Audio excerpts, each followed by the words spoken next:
Hello everyone. I'm glad to see you on my channel. The story I'm going to tell you today is pure. It is true that all the bad things that happen in life happen for a reason. It is said that we can appreciate the good things, the things when they happen to us. I hope you enjoy this story. I wish you a pleasant viewing experience. The city was in morning traffic. Damien tapped his fingers on the steering wheel and looked at his watch. It was only 10 minutes before the office opened, and the long line of cars had no intention of moving. A luxurious foreign car pulled up next to him, driven by a young blonde woman. She looked haughtily at Damien's SUV, letting him know that it was no match for her, and the driver wasn't the hero of her novel, either. Damien grinned back at her, which infuriated the arrogant beauty, who looked like a silicone doll. The blonde grinned and made an obscene gesture at him that made him laugh even more. At that moment, the phone rang. Without stopping laughing, Damien picked up the phone. "Damien, where are you?" "The director's meeting has already started," Deputy Eden said worriedly. "Everyone is just waiting for you. Why are you laughing?" "You won't believe this, Eden. Who just gave me the middle finger in traffic?" Damien choked with laughter. "It's the mistress of Steve, our CEO. I wonder when his wife will find out that her hubby buys the most expensive car for his baby at my dealership. Something all Nailey's gonna tell him." "Wow," Eden gasped. "I'm glad I'm not married. Anyway, I'll tell the crowd that you're stuck in traffic." "Yes, Eden, I'll be right there. And my advice to you, don't get married as early as I did." The mention of marriage stirred a wound in my heart. Damien had been married for 3 years, but he'd never been happy. He and Emily had met on vacation in Turkey. At that time, his company selling luxury foreign cars was gaining momentum. Emily quickly assessed the possibilities of a new acquaintance, and therefore did not give him so long to persuade himself to a closer relationship. Somehow they were married very soon. Darcy's still living mother was worried about her son's fate. "Didn't you take to her quickly, son? We've known each other a year, and then we'll be legally married, as they say. But where is it seen that people get married in 2 weeks? Or did she cast a spell on you?" "No, Mom. I just love her very much," Damien replied. "Emily, what does yours love more, you or money?" Damien asked. "Your dad took care of me for 2 years, and we lived soul to soul until the day he died." "Well, by your logic, I'll never marry like that. I'll only marry a princess." "Well, they're not on the road, and I'm out of their league. Don't worry, everything will be fine." It wasn't fine. Damien sighed. Darcy died on the day of the wedding. Her heart had failed. Damien had thought then that she'd known more, but she couldn't hurt his heart like all loving mothers. Tried to keep her from making a mistake, and he didn't. It turns out that he had overlooked her. That mom was sick and needed urgent treatment. All his attention went to Emily, who demanded more and more, as if shutting him out from his mother and friends. Damien realized it only now. Emily was quickly taking over his large country mansion, slowly getting rid of the elderly owner's belongings. When Damien noticed that the only things he had left from Darcy were vintage jewelry, antique malachite boxes that Emily was going to sell for cheap, he sounded the alarm. "Who said you could touch Mom's stuff?" "Actually, I wanted to leave her room untouched. I'm here all day at work, and you're taking advantage of a moment that hasn't even been 40 days, Damien said. "But I'm sorry." Kitty Emily realized she'd taken a swing at the most sacred of things, and she might not get away with it. It's just that this room was the brightest, warmest. So I wanted to make it a nursery. I don't think Darcy would take offense. We're gonna have kids someday, right? Damien softened considerably at the mention of children. He dreamed of a son and a daughter. "Okay, apology accepted, but don't touch Mom's jewelry. Don't lay a finger on it. Besides, it's not my type. It's old." Not fancy at all, Emily flared up and left the room, satisfied that, despite her husband's anger, she was safe from having her bank card blocked. Damien was half an hour late for the meeting. In his office, 8 directors of the World Solutions Group were gathered around a large table. Robert Smith, a 58-year-old man, sat red-faced and wiped sweat from his forehead. Apparently, Michael had told him about the incident on the road. Therefore, the executive director did not know where to put his eyes from shame for his mistress. "Gentlemen, please." "The meeting is now in session," David said, sitting down at the head of the table. "Robert, read out your report on this month's sales." Robert immediately decided that he had been forced to speak first in retaliation for his new 25-year-old mistress, so he held a grudge. "How dare this 30-year-old snot mock me," he thought. However, trying not to show displeasure, began the meeting. It was not known to the catcher that David had long forgotten about the silly girl. Immediately after the meeting, when the chief was alone in the office, Robert approached David. "David, I want to apologize to you for Emily's behavior today. I'll talk to her. But I want to caution you as well. I want you to keep a close eye on your wife. She may have to apologize to you for something too, just like I am right now. Also, here's my letter of resignation. I'm resigning." "What are you implying, Robert?" David was surprised at the director's strange behavior. Are you saying that Sarah has a lover? Are you serious now? As for Emily, I don't care about her. So what if the girl waved? I didn't ask Michael to tell you everything. I'll have to have a talk with him. By the way, why would you quit your job over nothing? Where would you go at your age? I'll find a place, Robert said dryly. And it's not nothing to me. Goodbye. He left with a wave of his hand. That's how an innocent laugh can hurt a man, David summarized. It was a lesson to him. Well, hang in there, Michael. You're about to get a beating for your big mouth in Baus, and David went to the assistant's office. After a series of scandals at work, completely unrelated to the company's activities, David was coming home angry and scared at the same time. First, he had foolishly lost a valuable deputy, and secondly, he couldn't help thinking that his wife might be cheating on him on the side. When David pulled up to the house, he left the car in the garage and hurried over to Sarah's house to clear his doubts once and for all. She was watching a soap opera at the time, sipping expensive champagne. Her hair, her manicure were perfect, which means she'd been to the beauty parlor again. For today, Sarah asked, not looking away from the screen, shall we go to a restaurant? You promised yesterday. And as you can see, I prepared myself. Do you like your manicure? Sarah held out her manicured white hand with spread fingers and brightly painted long nails. David pushed her hand aside. Tell me honestly, are you cheating on me? Sarah choked on her champagne and coughed, looking at her husband dumbfounded. Who told you that? I never even thought of having a lover. Did someone put you up to it? Who? Confess, she skillfully took the offensive. David hadn't expected such a violent reaction. He eyed the half-empty bottle of champagne warily. Robert hinted he excused himself. That old stump. Sarah exclaimed angrily. By the way, his Jennifer is a gossip. She looked at me so much at the corporate party that I couldn't eat oysters. She discussed my dress. If you're old, you don't have to hate the young. That old witch, I'll show her. In order to calm his wife's raging, David had to suggest that before the restaurant they go to a jewelry store. Sarah immediately became like silk and quickly forgot about dinner. The rest of the evening went smoothly. The next day, Angela from the HR department brought his new secretary to David's office. Here you are, David, the HR person introduced her. This is Jenny, who will be filling in temporarily for Carol during her maternity leave. Jenny is a graduate of a finance college and has secretarial skills. David pulled back from his calculations and looked at his new employee. In front of him was a slim, brown-haired woman with a sly lock and lush forms which were clearly too tight in a too tight and open dress. She looked at the boss expressively, as if expecting a compliment or something like that. But David cast an indifferent glance and only said, "Good morning. I'll have 2 coffees, please, and make hot sandwiches." I didn't have time for breakfast, Damien said. Now I've got a marketing guy coming over, so we'll have breakfast and work at the same time. And I have a favor to ask of you. We have a certain dress code. Mealy will tell you. Dismissed. Mealy looked fearfully at the defiantly dressed Liz and shook her head. Then she took Liz's hand and hurriedly led her out of the office. Do I have to walk around like a nun? Liz asked unhappily. Actually, the secretary is the face of the company, not something else. I beg to differ, Mealy retorted. From now on, come to work like everyone else, in a strict suit. White top, black bottom.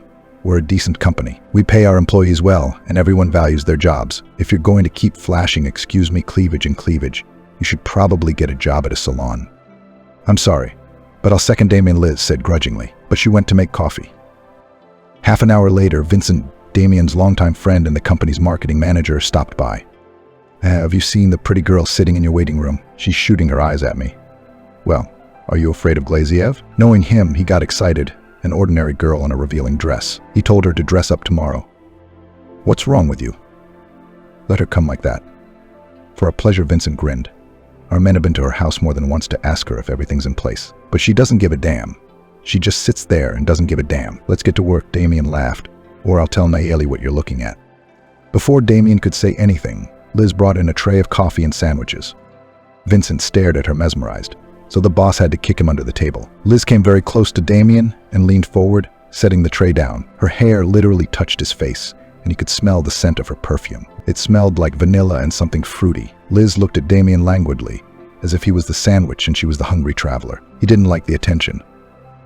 Liz's jaw was slack, Damien said grudgingly to his friend as she strode smoothly out of the office. Shut your mouth. Do you two know each other? Vincent asked in surprise. No. Why do you ask? Because I get the feeling she has a soft spot for you. Oh, don't be ridiculous, Damien said. Eat up, and let's go.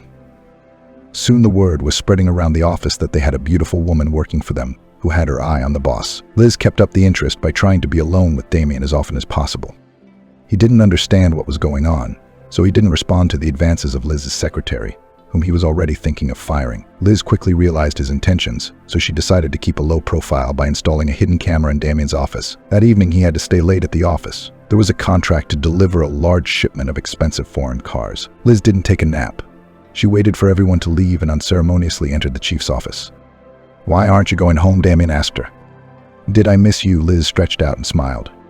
"You'd better respect the chain of command, or I'll fire you," Damien threatened. "You've got a lot of nerve, so?" "I do what I want," Liz said softly and grinned predatorily, moving toward him while tearing her blouse off. "Hey, what are you doing?" Damien yelled and put his hands out in front of him.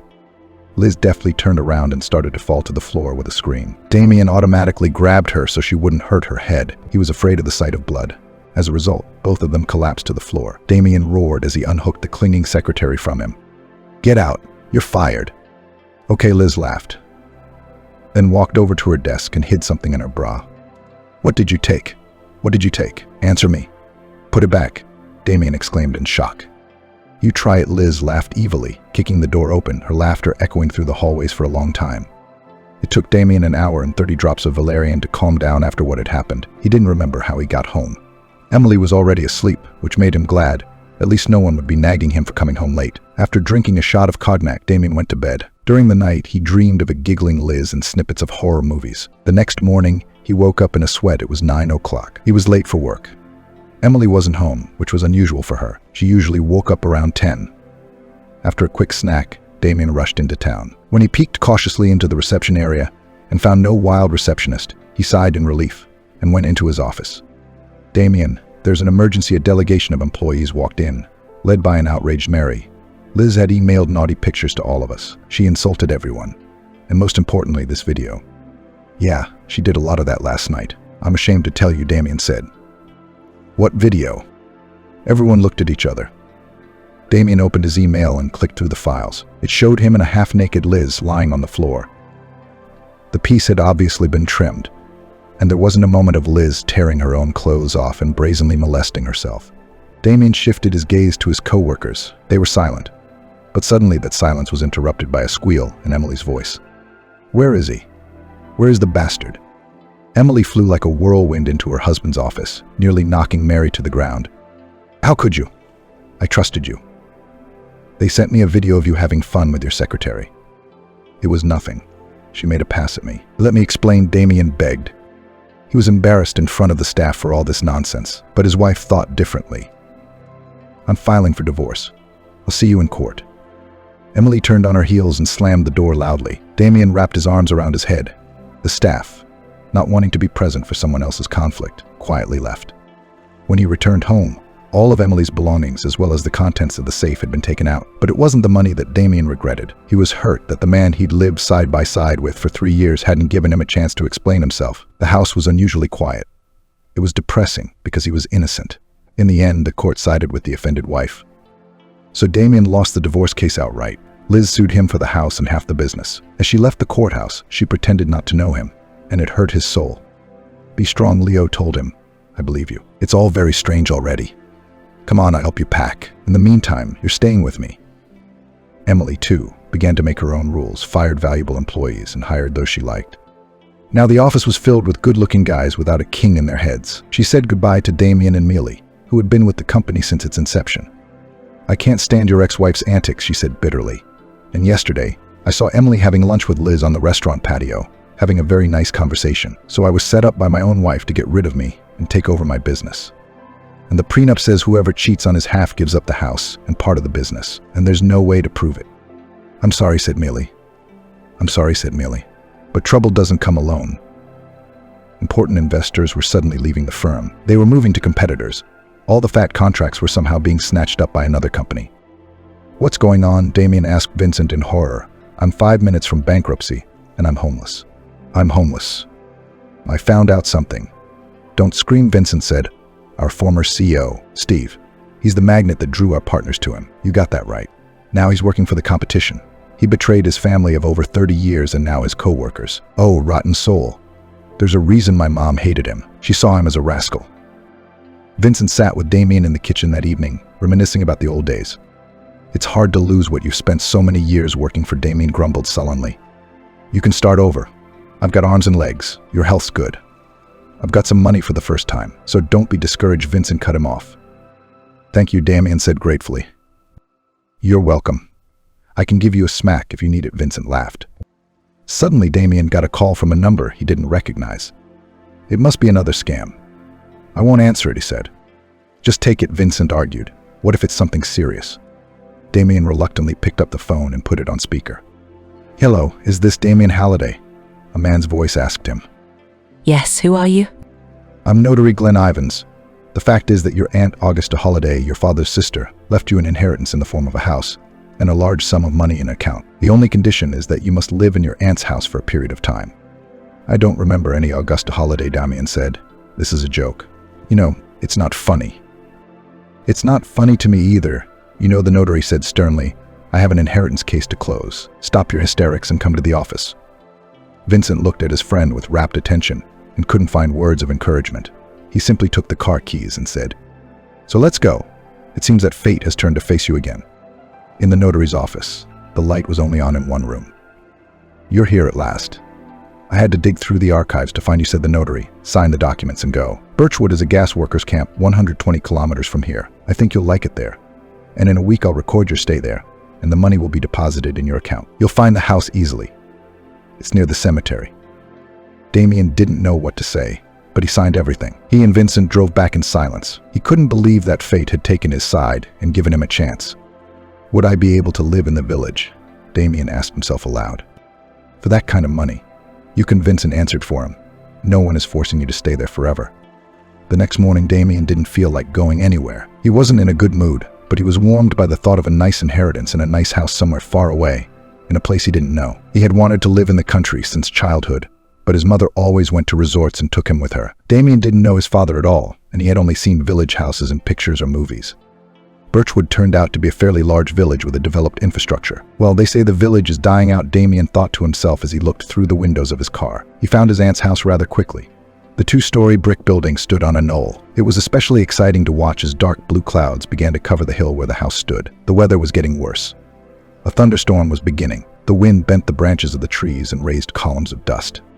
Lightning was striking somewhere far away in the field, and the nearby cemetery seemed even more gloomy. Thunder rumbled, warning that a heavy downpour was imminent. Damien parked near the fence and ran down the path toward the house, pulling a large wrench out of his backpack as he went. The first large drop slapped his face. Damien didn't want to get wet, but the door wouldn't open. The barn lock wouldn't budge for Damien, who was used to code locks and electronic key cards, and the downpour didn't take long. Streams of water whipped off the roof and poured down his neck. He was soaked to the skin and angry. Angry not at the castle, but at everything that had happened to him lately. Angry at himself, and Laura, of course. Damien cried out like a wounded animal, and angry tears flowed from his eyes, mixing with the raindrops. It seemed to get easier, wiping his wet face with his handkerchief.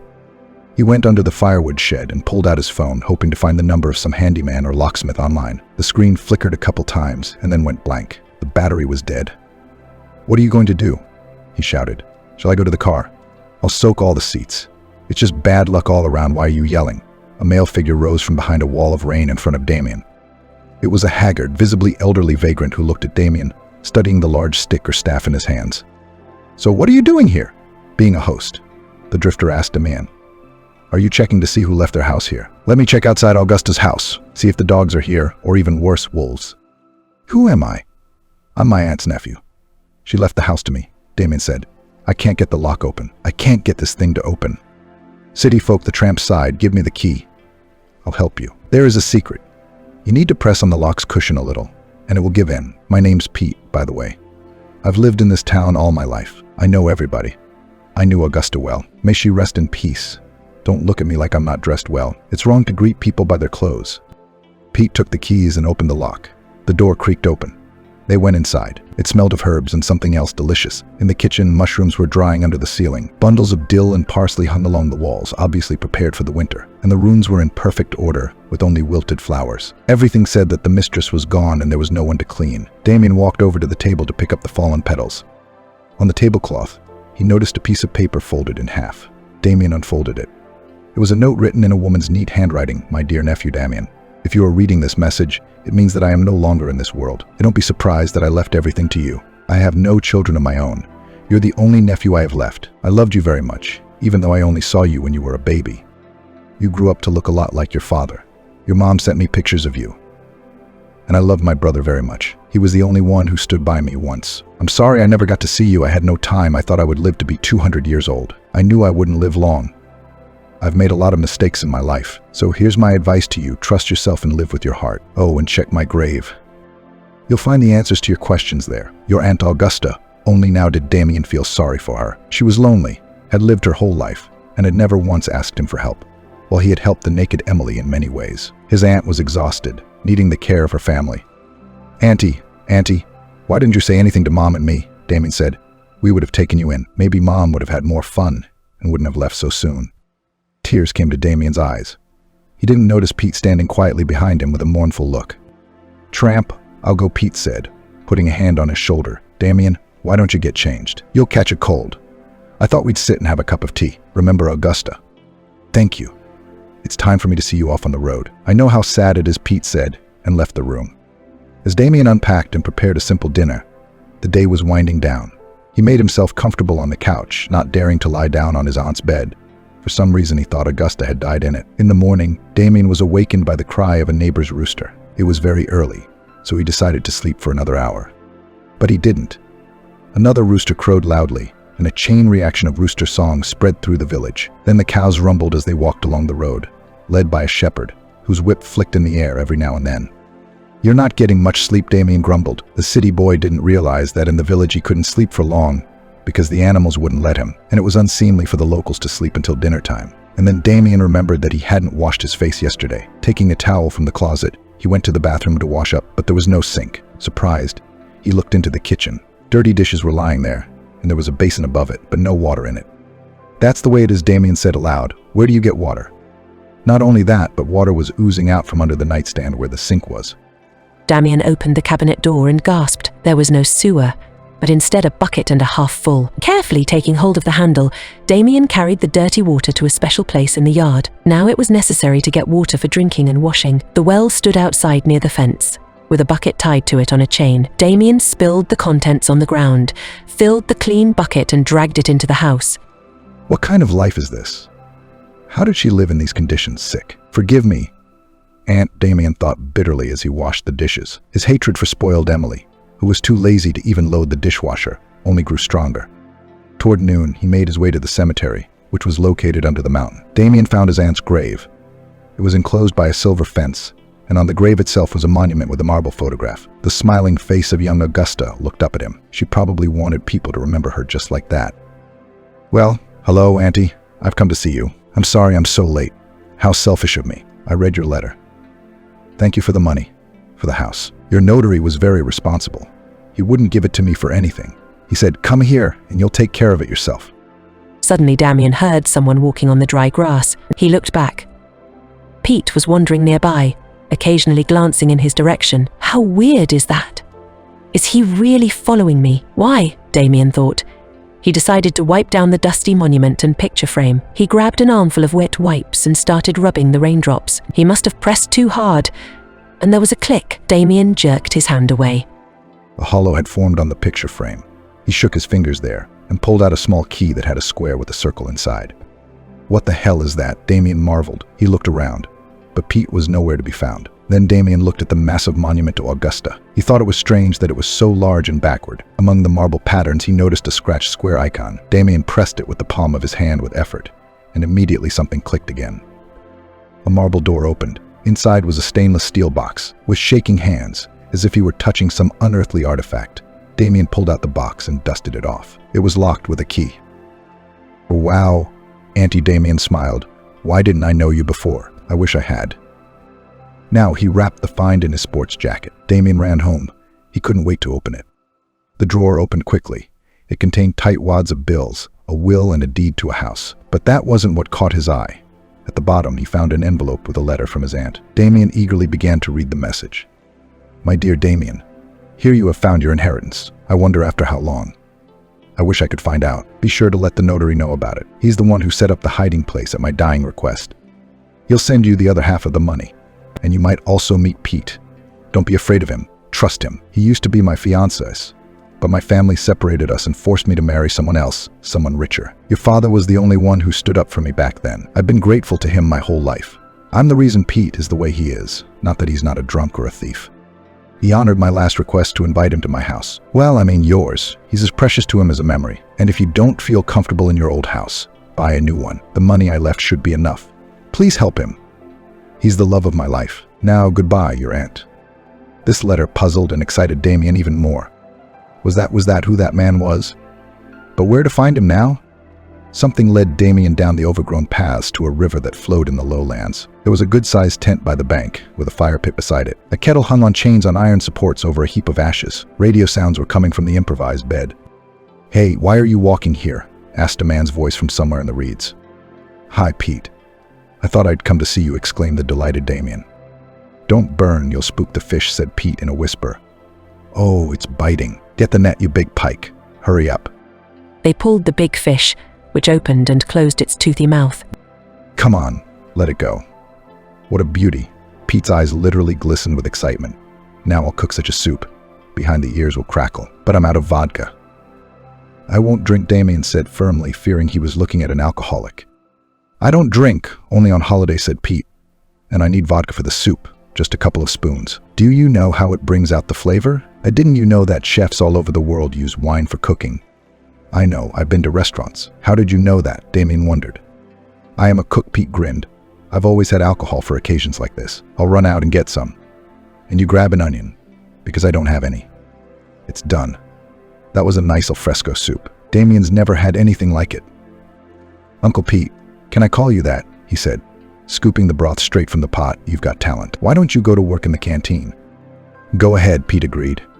Then he looked sadly at Damien and added, "They won't hire me anywhere." "I know everything.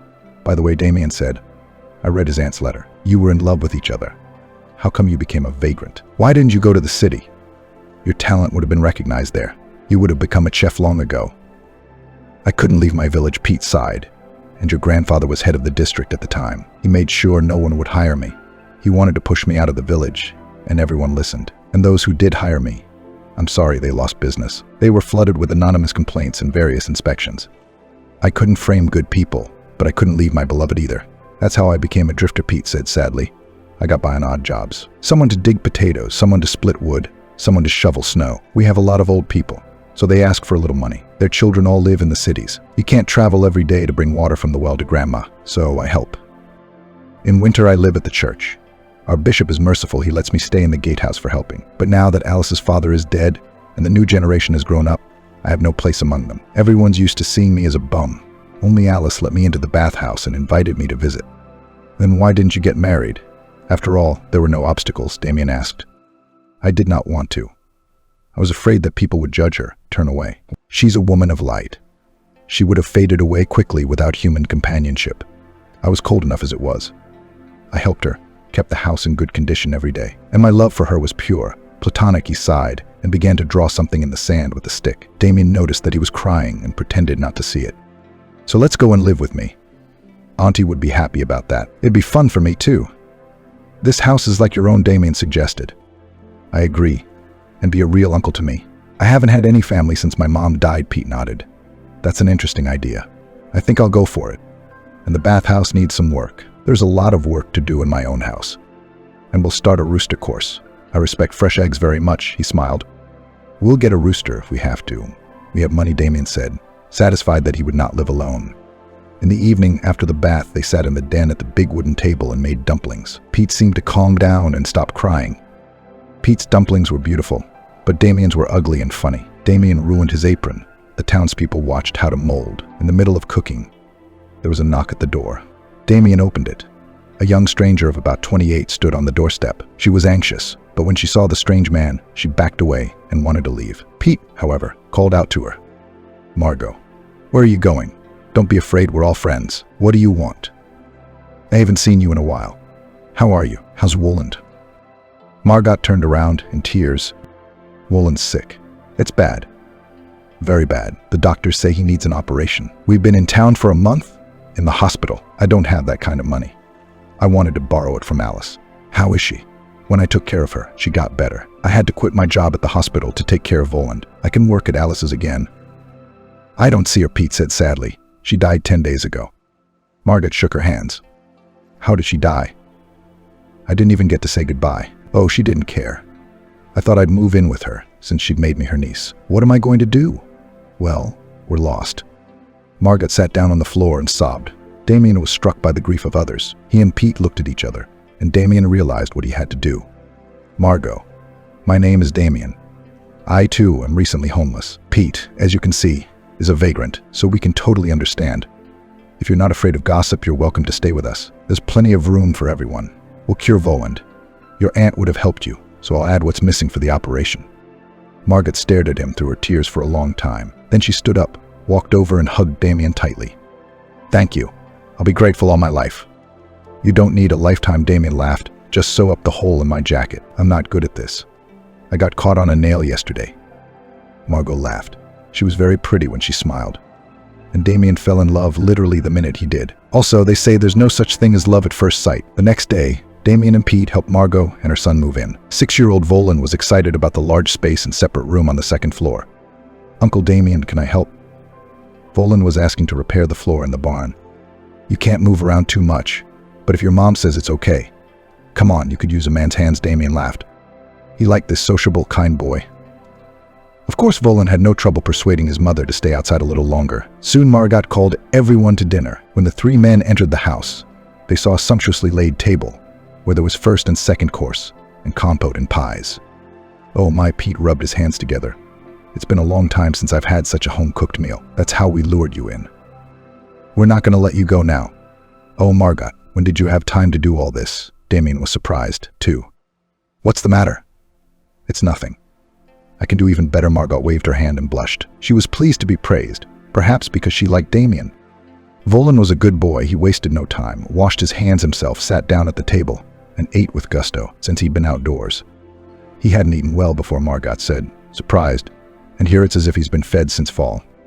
That's right, son. Pete supported the kid. Men should eat a lot. That's how they used to check the workers. Not enough to eat bad, and a lot good. So pile on the roast. You need your strength to heal. By the way, Damien suddenly remembered. I paid for the surgery and rehabilitation. So, Margot, I suggest we get ready for New York tomorrow. They'll be waiting for you there. Margot clutched at her heart and sat back in her chair. I don't know what to say. What about the money from the sale of the house? We'll figure it out. Find a worthy use for it. Don't worry, Damien reassured her. The dinner was cozy. Everyone was laughing, telling funny stories that had once happened to them. If Damien had been seen by Emily at that moment, she would have thought he was sitting at the table with his family. And then Margot and Damien discovered that they liked the same music. I guess it's fate, Damien thought at the time. What if we buy a farm? Pete suddenly suggested. I hear an old owner is willing to give it all away cheaply to good hands. Why? That's an interesting idea, said Damien. Maybe my money should be invested there. Margot got excited. Besides, I could retrain as a veterinarian. Then go to yours for treatment. We'll take care of business. But all 3 of us will become partners, Damien summarized. The next month was a busy one for the trio. Voland's surgery had been very successful. He was recovering quite quickly. Margot called every day. And in the meantime, Damien had bought a farm and was already mastering the new production. Pete had been appointed manager. Since the farm had 3 owners at once, the staff began to worry that nothing good would come of it. But where have you ever seen 3 owners at the same time? The milkmaids were indignant. Disputes will start between you. You will divide the money. And then the farm will go under the hammer, and we will quit. Wait a minute. Calm down, Pete told them. By the way, one of the owners will be our Margot Petrova. What? No way. We don't trust her. Oh, really? Margot is a good girl, a good housekeeper. But all right, we'll be out of work. Wait, you'll be rewarded, Damien declared. We've consulted and decided to raise your wages. The workers applauded. Such a change was to their heart's content, whether it was from the fact that the wages had been raised or because an ordinary village woman had become the owner of the farm. But people began to work much harder, and things on the farm began to improve in the very near future. After 2 weeks, Damien met Margot and Voland, who was already able to walk confidently. 6 months had flown by, and now their motley family was celebrating New Year's Eve together. It was far past midnight. Everyone was tired and was about to go to bed, but it wasn't to be. There was a knock at the door. I wonder who it could be so late, Margot wondered. Maybe someone needs a shot? I'll go and see. She came back not alone. Behind her, a pregnant woman entered the room. It was Emily, who was fearfully covering her huge belly, as if it was about to be taken from her. Where did you come from? Damien asked. Are you pregnant? That's news. Why are you here? You're not welcome here. Go back to your lover. I don't have a lover anymore, Emily mumbled. He left me after I went bankrupt, and he contributed to it. And when I found out I was pregnant, he kicked me out of the house. How did you get the address? Damien wondered. Vincent told me. He didn't say anything for a long time. Then he regretted it, Emily said, her head down. What about my house? Damien was angry. We sold it for debt. I'm sorry, Emily mumbled and burst into tears. I'm hungry. I haven't eaten since this morning. Can I stay with you? I'm begging you. You know what? I can't actually see you leaving. Damien turned away from his former wife, Trader. Margot couldn't bear the scene, and so she stepped between them. Damien, we're fine, but let her stay. Let her live with us until the birth, and then we'll rent her a house. But remember yourself, how bad you felt when you were left with nothing. I've been in that situation too. And Pete's had a hard time, but let's forgive her. She's so pathetic. It's scary to watch. I mean, she can't be in this position right now. But Damien had no time to reply. Emily collapsed from exhaustion and nervous tension. It was decided by the family council to keep her. Won't you be jealous? Margot asked Damien. No, I'm sure of you, she said, and started to bring Emily to her senses. Where she asked when she woke up, are you home? I'm fine, Margot said, and put a cold compress on her forehead. So in the early lonely family home, there were 5 of them, waiting for the 6th. Emily was converted, and in gratitude helped Margot with the household chores and kept the farm accounts, since she had an economics degree. The once unprofitable enterprise was quickly getting back on its feet, growing stronger. Correspondents came from the city and interviewed Damien and the farm staff. After the regional newspaper published a big article about the prosperous farm, Damien received offers from processing companies from all sides. He began receiving offers to sell the farm for good money, but he adamantly refused the deals. You and I are going to be millionaires, Emily once said. I can't keep up with the contracts. I have to hire another accountant. I'm going to have a baby soon. You're right, Damien agreed and put out an ad. The accountant came quickly, but for some reason Pete didn't like him right away. Let's not hire him, he said to Damien. He was slippery. Doesn't answer direct questions. He's always sneaking around. But Andrew's an experienced economist, Damien argued. Let's let him work on probation for a month, and then we'll see. So we did. Everything was fine for the first week. But then suddenly there were problems. The payment didn't reach the addressee, or the contracts got lost. I want to quit, Andrew said one day, hiding his eyes. Give me my paycheck. Why? Damien asked. I just don't want to work here anymore. It's not the right place for me, the new accountant shrugged. Damien realized that there was a reason for all this 2 days after Andrew left. The police came to the farm and accused him of wrongdoing. No amount of exhortation and a lawyer hired by Margot helped the case. The court sentenced Damien to 2 years in prison. How could this be? Margot screamed in court. It was the accountant's fault. He set the whole thing up. But Andrew was clever. Damien's signature was all over it. So he went to jail, and a deeply pregnant Emily took back control of the farm. One evening, a heated Pete came home and said, the word in the village is that Damien trusted the wrong man, that Andrew was just a hired gun to ruin us and buy us up cheap. Somebody at the top really liked the farm. Damien wouldn't sell, so they kicked him off the board. It takes about 5 years to pay the fines and half the profits. And it's all my fault, Emily exclaimed. I say we sell the farm. Oh, really? You can't do that, Margot shouted. What are we going to say, Damien? I mean, it's his baby. And people have jobs. I don't know anything, replied Emily. I have a general power of attorney, so I have every right to dispose of the assets as I see fit. Wait, you a couple of days, Pete called the women.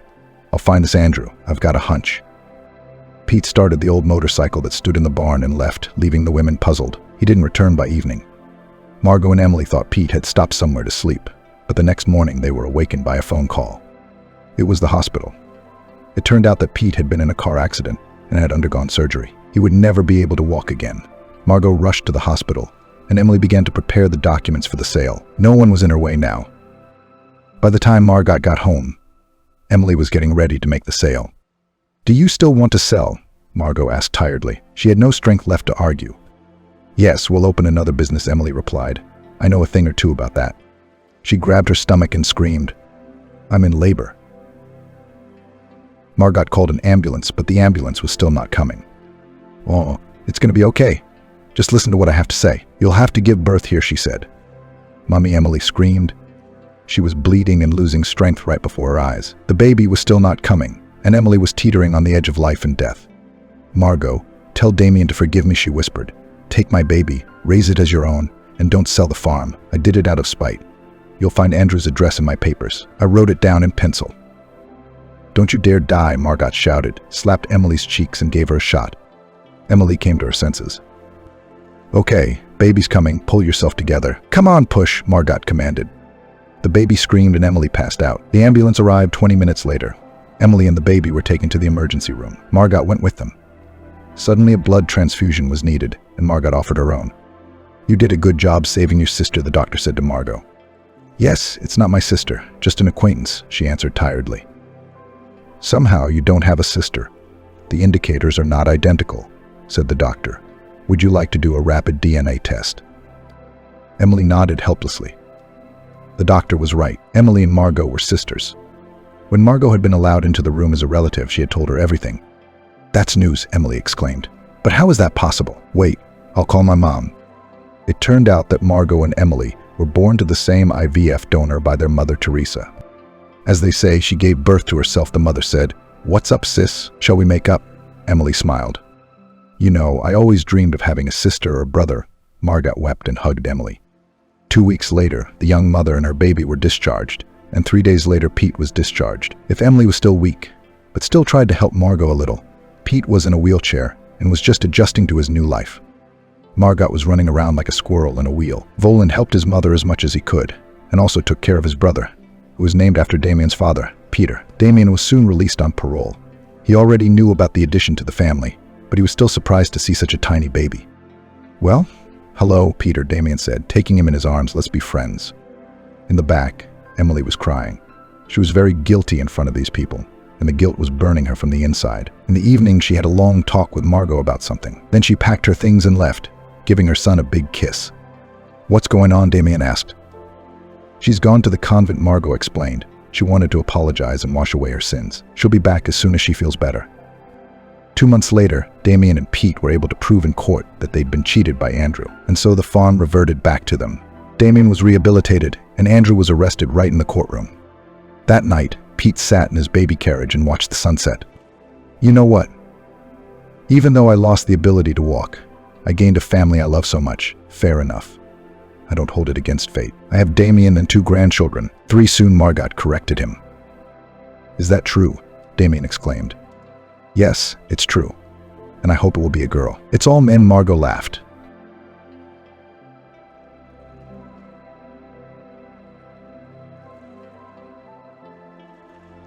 After getting a job as a housekeeper, Emily saw the photo.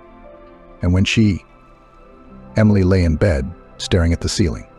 The room was dark. Bright streetlights shone through the window. Night moths swirled in their light. Their dance mesmerized her, even soothed her. Sleep did not come to the girl. Various thoughts about work, the future, and the past popped into her head. Upstairs, the neighbors were noisy as usual. They were laughing loudly, talking, even singing songs. That would have been all right, but today was Wednesday. Emily had to get up early for work tomorrow. At 6 a.m., it was a long way to the bus stop, and the drive itself took almost an hour. Emily wondered how her neighbors lived. Okay, the old people got pensions, but the young? The family on the top floor is having a party right now. Do they really live on children's allowances? And the neighbors have a lot of kids. Dirty, hungry, in rags, perky. They grow like weeds. They're often sick, even die, because of parental neglect. Like that boy last year, Jason, I think a 1.5-year-old toddler walked out of the house at night in the winter while his parents were out drinking. They didn't even notice the child wasn't home. They only realized it the next day at lunchtime. But it was too late. The baby had frozen. The older children were taken away from the family. But a year later, the parents had a new baby. And now the neighbor was pregnant again. Emily sighed as she looked at the lives of these children. She realized that she herself was lucky. It could have been worse. Emily had grown up in an orphanage. Yes, she lacked the warmth and care of loved ones, but she was fed, clean, and clothed. In the orphanage, she was trained as a pastry chef, and when she turned 18, the state gave her an apartment in an old wooden 2-story barrack house on the outskirts of the city. Dusty, unasphalted streets, overgrown with grass, dumps everywhere. Garbage was rarely taken out. Every now and then the water, electricity, and heating were cut off. Cockroaches crawled around the apartments. The neighborhood was dysfunctional. Mostly marginal families lived here, like the neighbors upstairs. Also old people and ordinary but poor people with no means to move. Creaking floors, old rickety frames, the smell of damp and mold. But what frightened Emily most of all were the thin walls. Through them she could hear everything from the neighboring apartments. This was the kind of place Emily had gotten. And what to do? There was no choice. She was alone in the world. After coming of age, she had to move out of the orphanage. Where to go? She didn't want to be homeless. So the orphanage graduate and settled in an old barracks with frightening neighbors. But Emily knew that time would pass. She would earn money for an apartment and move away from here to a good place. Now there was a fight brewing upstairs. Usually first there's drinking, fun, dancing, all brothers and sisters. Then there's bound to be conflict, even fights. Squealing, screaming, hitting, the sound of falling furniture and broken dishes. Emily is scared of it all, even though she's lived like this for 2 years. Sometimes drunken neighbors would get the wrong floor and break in her door. Often the debauches happened right under her windows, either fights or romantic scenes. Old Susan, the old lady for whom Emily shopped, was also wary of the neighbors. Emily was an attractive young girl. She should have gotten out of here. The people in this place were not good. Trouble could happen at any moment.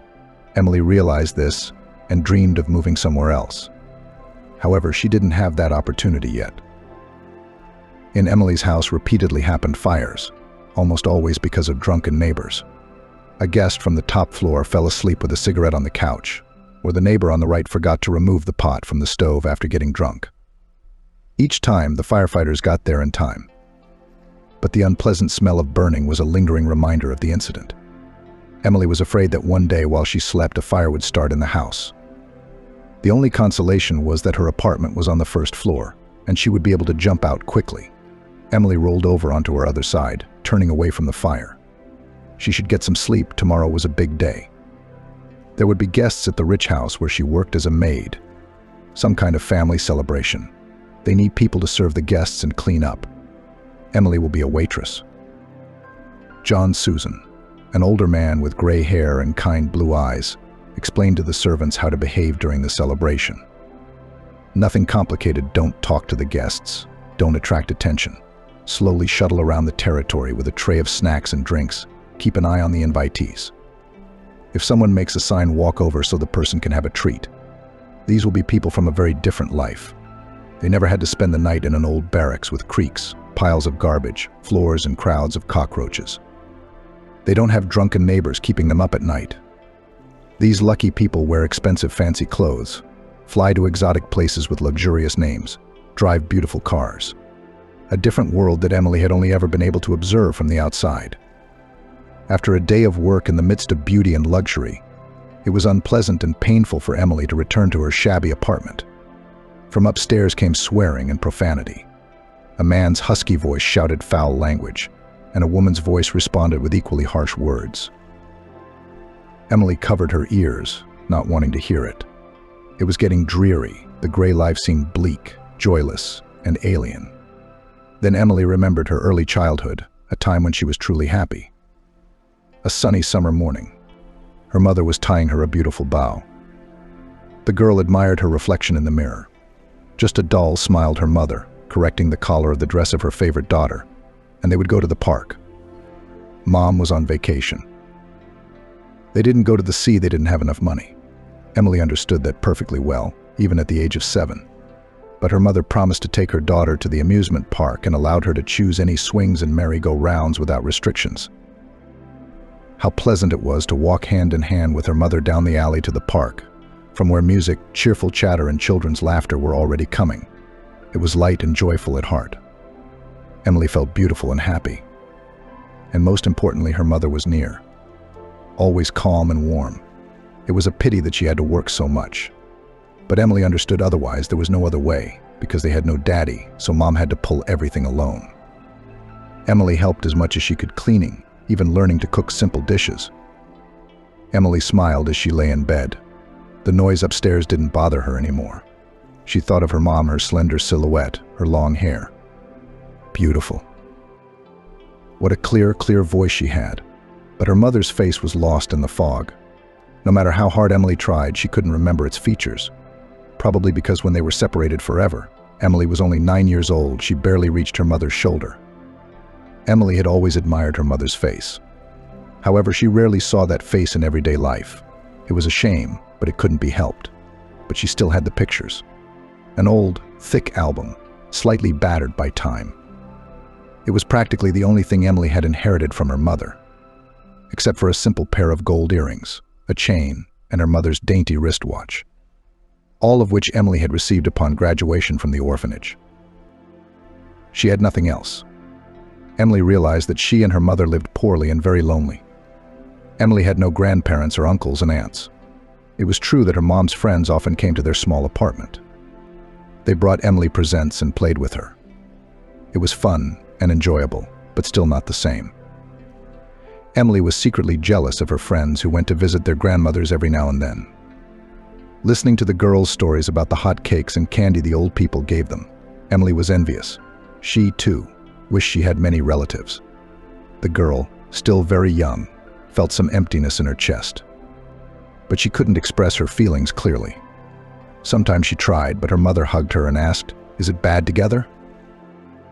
No, answered the girl. Of course, she was happy with her mom. Emily did not want to upset her favorite person. Therefore, she tried not to ask questions about relatives. And suddenly, Mom will think that Emily is bad with her since she dreams of someone else. One day, something strange happened. It was New Year's Eve. Mom had some guests over, her co-workers. They all together decorated the Christmas tree, cooked salads, joked a lot, laughed, and even led round dances to the joy of the girl. It was fun. And then Emily was tired and went to bed. And the adults continued the celebration in the kitchen. Emily heard muffled voices coming from there. Her friends were clearly engrossed in conversation. The girl was suddenly bored. She got out of bed and went to the bookcase, deciding to read a little, especially since someone from the guests gave her a big book of brightly colored fairy tales with pictures.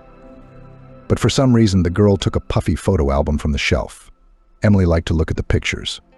The pictures were of her mom, either with friends or alone. Some of the photos preserved moments when Emily wasn't even alive yet.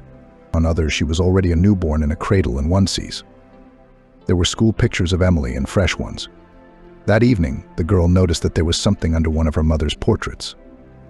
Emily gingerly ran her fingers under the picture and pulled out an old, folded in half photograph. It was wrinkled, as if someone had been looking at it for a long time. There were strangers looking at the girl from the picture. Among them was her mother, who was very young. Everyone had gathered in the flowering garden, apparently for a picnic, for they were sitting on a blanket spread under the trees. The men and women were smartly and richly dressed. A lady with a heavy gaze and regal posture stood out. High hairstyle, large eyebrows, a mole on her cheek resembling a bold drop of wine, bracelets, a massive necklace. This look somehow didn't fit with the picnic. Even 9-year-old Emily could see that. Strange, why had the photograph turned up hidden? And who were these people? The girl immediately had a lot of questions. And so she, grabbing the mysterious photo, went to the kitchen. "Oh, why aren't you asleep?" wondered Aunt Sandy, one of Mom's friends. She made a quick gesture to hide her cigarette under the table. Emily grinned, as if she hadn't noticed anything, as if she wasn't aware that adults were sneaking smokes from her. It was funny. "Are we making noise disturbing you?" No, Emily shook her head. "I found this interesting picture. I want to know about it." "What kind of picture?" With a smile, her mom held out her hand to the find. Emily saw the picture and turned pale. The smile fell off her face instantly. Aunt Cynthia peered over her mother's shoulder and grew serious as well. "Who's next to you?" Emily asked. "They're different, aren't they?"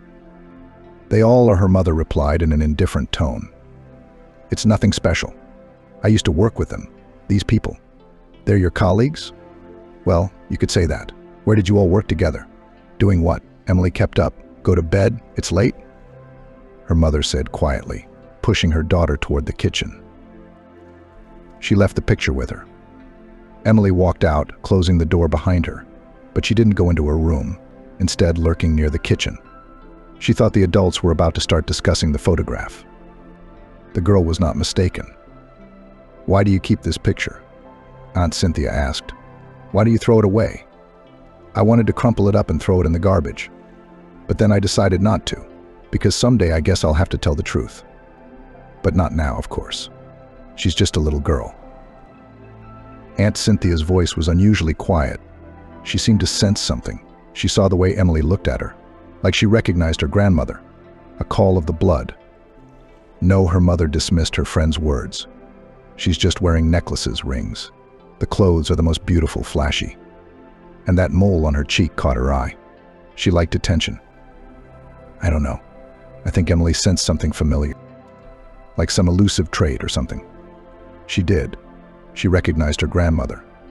I saw the way she looked at her. Oh, her grandmother was a bad person. No good. Emily's lucky she's far away from her. On the one hand, yes, but on the other hand. If Emily lived like a princess now, she'd never be denied anything. And me? I can't even take her to the seaside like a princess, said Aunt Susan contemptuously. Have you forgotten? Was it a good thing to do to a baby? I remember that, but maybe things are different now, who knows? The conversation then turned to another subject, Aunt Cynthia's many admirers. Emily tiptoed to her bed, covered her head with a blanket, and thought. So that woman in the picture with the mole on her cheek, wearing the necklace, was her grandmother. But her mother had always said they were alone, that they had no one. Why hide the truth? And Aunt Susan said Grandma was a bad person. Why would she think that? What did Grandma do? We'd have to ask her mother about it. Emily dreaded this conversation, seeing how her mother changed at the sight of the photograph, how frightened she was of something, even pale. Everything must be asked. Only later, when the moment was right. Her mother came quietly into the room. Emily pretended to be asleep. The woman took the album from the table, leafed through it, sighed, and returned the photograph to its place under her portrait. Since then, Emily had often looked at that picture. When her mother wasn't around, of course. The domineering woman with the cold and frankly contemptuous gaze was no stranger to her now. Emily knew it was her grandmother. Perhaps they would even see each other someday. That was Emily's last happy year. The next New Year's Eve she met at the Zaria orphanage. Confused, scared. Because in early December her mother was hit at a crosswalk by a drunk driver at high speed. She was not even taken to the hospital in time. Emily spent a few days with Aunt Cynthia, her mom's friend. And then people came, two men in uniform and a woman with a stern, cold stare. Aunt Cynthia gathered her favorite things and hugged her niece. Tears rolled from the woman's eyes. I'll visit you, she promised. For several years in a row, she faithfully visited Emily at the orphanage once or even twice a month. The girl looked forward to these meetings. A familiar loved one reminded her of a past happy life, however. Then Susan met another man of her dreams and left with him to another city. Their dating stopped. By that time, Emily had already quite settled in the orphanage and even made friends. It turned out that life in the orphanage was quite tolerable. Children were well fed, clothed, taught, and entertained. They were taken to the movies, circus, and sent to summer camps. Of course, maternal love, care, and warmth Emily very much lacked. She often remembered her mother before going to bed, sometimes smiling and sometimes crying. In the orphanage, the girl learned about the surprising truth about herself. It turned out that her mom was not her own. Emily was about 14 years old when she accidentally overheard the conversation of the educators. The women were discussing the difficult fates of children in the hall after the holiday. They'd had a few drinks, relaxed, and their tongues were loose and their guard was down. The educators were sitting on a sofa in the hall. They thought everyone was asleep by now, for about half an hour ago they had been called out. But Emily was on duty that night, which meant cleaning up after everyone else. She was the one the kindergartners were discussing. What's Emily's fate? Sighed Alana, a full woman with huge glasses. One has to think about it. After all, she was left an orphan. They say lightning never strikes twice her partner. A very young girl named Emma shook her head. And something incredible has already happened to Emily. Emily, who was walking nearby, froze and listened. Something very strange was happening. You know, she was dropped off to this woman, right on her doorstep, just like in the Middle Ages, Alana clarified. Apparently someone knew she was dreaming of children, but God wouldn't let her. We're all aware of it here, Emma nodded. Emily is such a beauty. She has so much innate nobility about her. I wonder who her real parents are. Maybe the daughter of some rich people walking around? Got rid of the disgrace. No, objected a colleague. More likely some alcoholics planted her. Who else does that to children? My mom wasn't my own. Emily couldn't hide any longer. She needed to know for sure. The kindergartners were embarrassed by the gossip. But the way back was closed. Emily had heard everything. You would have found out anyway, but later, at graduation, Alana admitted quietly. You were dropped off by your foster mom. And then she died, and you were orphaned again. Don't worry, you're an adult. You'll be back on your feet soon, and it won't matter anymore, Emma encouraged. Do you know anything about my real parents? No, Alana looked at Emily with pity. Your mom didn't even try to find out anything. Probably was glad she had you and was afraid the relatives would take you away. Emily returned to the bedroom. She had learned the truth of her fate. The news seemed like it should have shocked her. But somehow the girl remained calm and even cool-headed. Did it matter whether her mother was her own or not? The main thing was that they were very happy together. The girl had no doubt that her mother loved her. Later, Emily began to think about her real parents. Who are they? What made them give? Up the child. Are they still alive? Does she look like them? The girl realized that when she grew up, she would definitely try to find them. However, she had no idea where to start looking for them. She had no information about her relatives, except that Cynthia, a close friend of her foster mother, might have known something. Surely they must have shared secrets with each other, but finding Cynthia herself would be difficult. A few more years passed. Emily came of age and left the orphanage. She was given a modest inheritance, simple jewelry of her mother, an old photo album and the keys to the apartment. The first thing the girl did was to check if the mysterious photo with the bossy woman and her grandmother was still there. I wonder if it was her real grandmother or her adopted grandmother. Probably couldn't tell now. At first, Emily was in complete shock at the apartment she had received from the state. Of course, she was very frightened by the new neighbors. It was not easy for the girl to adapt. In the orphanage, she had friends. Teachers supported her. But now, in her new life, she found herself completely alone. She had to learn everything on her own: cooking, cleaning, paying for utilities. Emily could not get a job as a cook. They would not take her anywhere without experience. So she got a job as a cleaner, cleaning the entrances of apartment buildings. The hard work took a lot of effort, and the pay was low. But there was no choice. She had to live on something and pay the bills. One of Emily's partners, Aunt Susan, once pitied the girl. It is clear why I clean at my age. It is just a part-time job to buy gifts for grandchildren. And you are young, beautiful. Can't you find something better? If they won't hire you as a cook, why don't you try a job as a maid in a rich house? They'll hire you for sure. You're as pretty as a picture. And rich people appreciate beauty. Emily decided to take Susan's advice. In the evening, she called several advertisements for maids. She didn't like the first house. The owner was too frank in his scrutiny of the young girl, but the second place attracted her much more. The interview was conducted by a stately grey-haired manager, John. It turned out that the owner of the house is an older woman, but Emily may never meet her, as she is hired to work in the guest houses and on the grounds. The main house has its own staff of servants. When John named the salary, Emily knew she had to get the job. "Thank you for your time," John smiled charmingly, signaling that the conversation was over. We have a few more candidates today, but I'll be honest, you've made the best impression on me. So wait for the call. I'll probably call you back. John walked Emily the other way. They descended a staircase with carved railings, and the girl had a stunning view of paradise before her. Wooden lounge chairs under umbrellas, slender palm trees, and a huge pool of fancifully shaped turquoise water.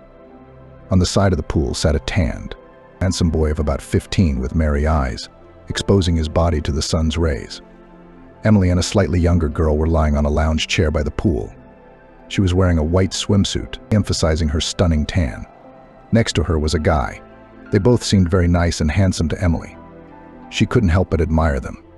These teenagers lived in a completely different world, unaware of the existence of dysfunctional neighborhoods, where children grow up unsupervised while their parents wait for government benefits. Emily sighed, wishing she were in their shoes, sunbathing by the pool, swimming in the turquoise water. "These are the landlady's grandchildren," John explained, noticing her interest. "They're well-mannered and good kids. But if you stay to work for us, you need to know this: do not approach the hosts or guests unless necessary. If you are needed, you will be called." Emily nodded. John's words hurt her unpleasantly. She immediately felt like a second-class citizen. However, she really needed this job. If the owners paid her the promised amount, she could save up for a new place to live. Besides, it was so nice to work here, not like scrubbing dirty entrances day after day. That evening, John called back and told her that Emily had been hired. After that, she couldn't sleep for a long time with excitement, making plans for the future. For almost a year now, Emily has been working at the house. She gets up at 6 a.m., goes to the bus stop, takes a long bus ride to the bus terminal, and from there it's a long walk to the owner's house. But she's used to it. The pay is good, the work is not difficult, the conditions are more than excellent, and she is fed heartily in the kitchen. She can be patient. In the course of her work, Emily has made friends with the cooks Kevin and Alex, the janitor Fred, and the young maids Melanie and Roxy. Even John had developed a warm relationship with her. He seemed to pity her as an orphan, though he tried not to show it was out of status. There were servants from the main house, where the mistress herself lived. Emily hardly ever crossed paths with them, as their territories did not touch. She was responsible for order in 4 small guest houses and gazebos, where relatives and acquaintances of the mistress often rested. Guests came all the time, and someone always lived in one of the cabins. Some people showed up regularly, others only once or twice during the whole time. So Emily, Melanie, and Roxy were always busy. Often relatives' grown children, grandchildren came to visit, but they stayed in the main house with their mother and grandmother. This mansion looked like a palace with white walls, monumental look, and luxurious elements of decoration: columns, stucco, winding staircases, huge windows, balconies of bizarre shapes. All this looked solemn and very expensive. Emily never went inside the main house. She was not allowed inside. The servants lived there, whom she hardly knew, but saw only from a distance stern women and trim men in uniforms. They looked down on the rest of the servants. Emily decided that working in the main house was the ultimate privilege with higher salaries. She was interested in looking inside and seeing how things worked, but couldn't. In an entire year, Emily had never once met the landlady in person. Sometimes she saw her from afar, when she was walking to her car or entering the house. But it was rare, and she'd never gotten a good look at her. She was tall, straight as a stick, always beautifully dressed in the summer, wearing her usual wide-brimmed hat and half-face sunglasses. In the cold season, again in a hat with brim, but warm and wearing a black coat. You couldn't see his face behind such a disguise, but Emily had gotten a good look at her hostess's gait. The woman never went down to the pool. Fred explained to the curious Emily that the big house also has a huge pool, with a bridge and even a small waterfall. Emma Susan swims only in it. The girl immediately wanted to see this miracle, but access to the house was closed to her. In the outdoor pool in the summer loved to splash in guests and hostesses, friends, grandchildren, and numerous relatives. At certain hours, the servants were allowed to swim there. Emily never missed an opportunity to take a dip in the clear, cool water. At those moments, she felt like a mermaid and tried not to think about the fact that after all this luxury, she would have to return to her apartment to listen to the neighbors scolding, inhale the unpleasant smells of poverty and desolation, and see the grayness and squalor around her. But she's not the only one. Her new friends Melanie and Roxy, they also have a difficult fate. Melanie was raised by her grandmother from an early age, because the girl never had a father, and Mom started a new life, where the eldest daughter had no place. And Roxy literally ran away from her family. She lived in the village, parents drank, gave birth to children. And it was Roxy who had to look after the whole horde. The girl always dreamed of a better life, and after graduating from school rushed to the city. She planned to go to university, but it didn't work out. But she found a good job, got a job in a rich house. Of course, the girl's servants often discussed their mysterious mistress and their daily work. Maybe she was hiding from everyone because of her terrible scars. Roxy speculated. She loved soap operas and had a vivid imagination. What if her jealous lover poured something on her when she was young?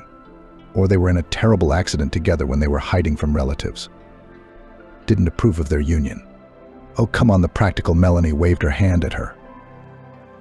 He just doesn't think we're worthy of his attention. That's why she always passes us by. Are we just bugs to her? Sometimes Fred the janitor joined the conversation. I heard that she had some grief in her life a long time ago. But she still can't get over it. She's our landlady.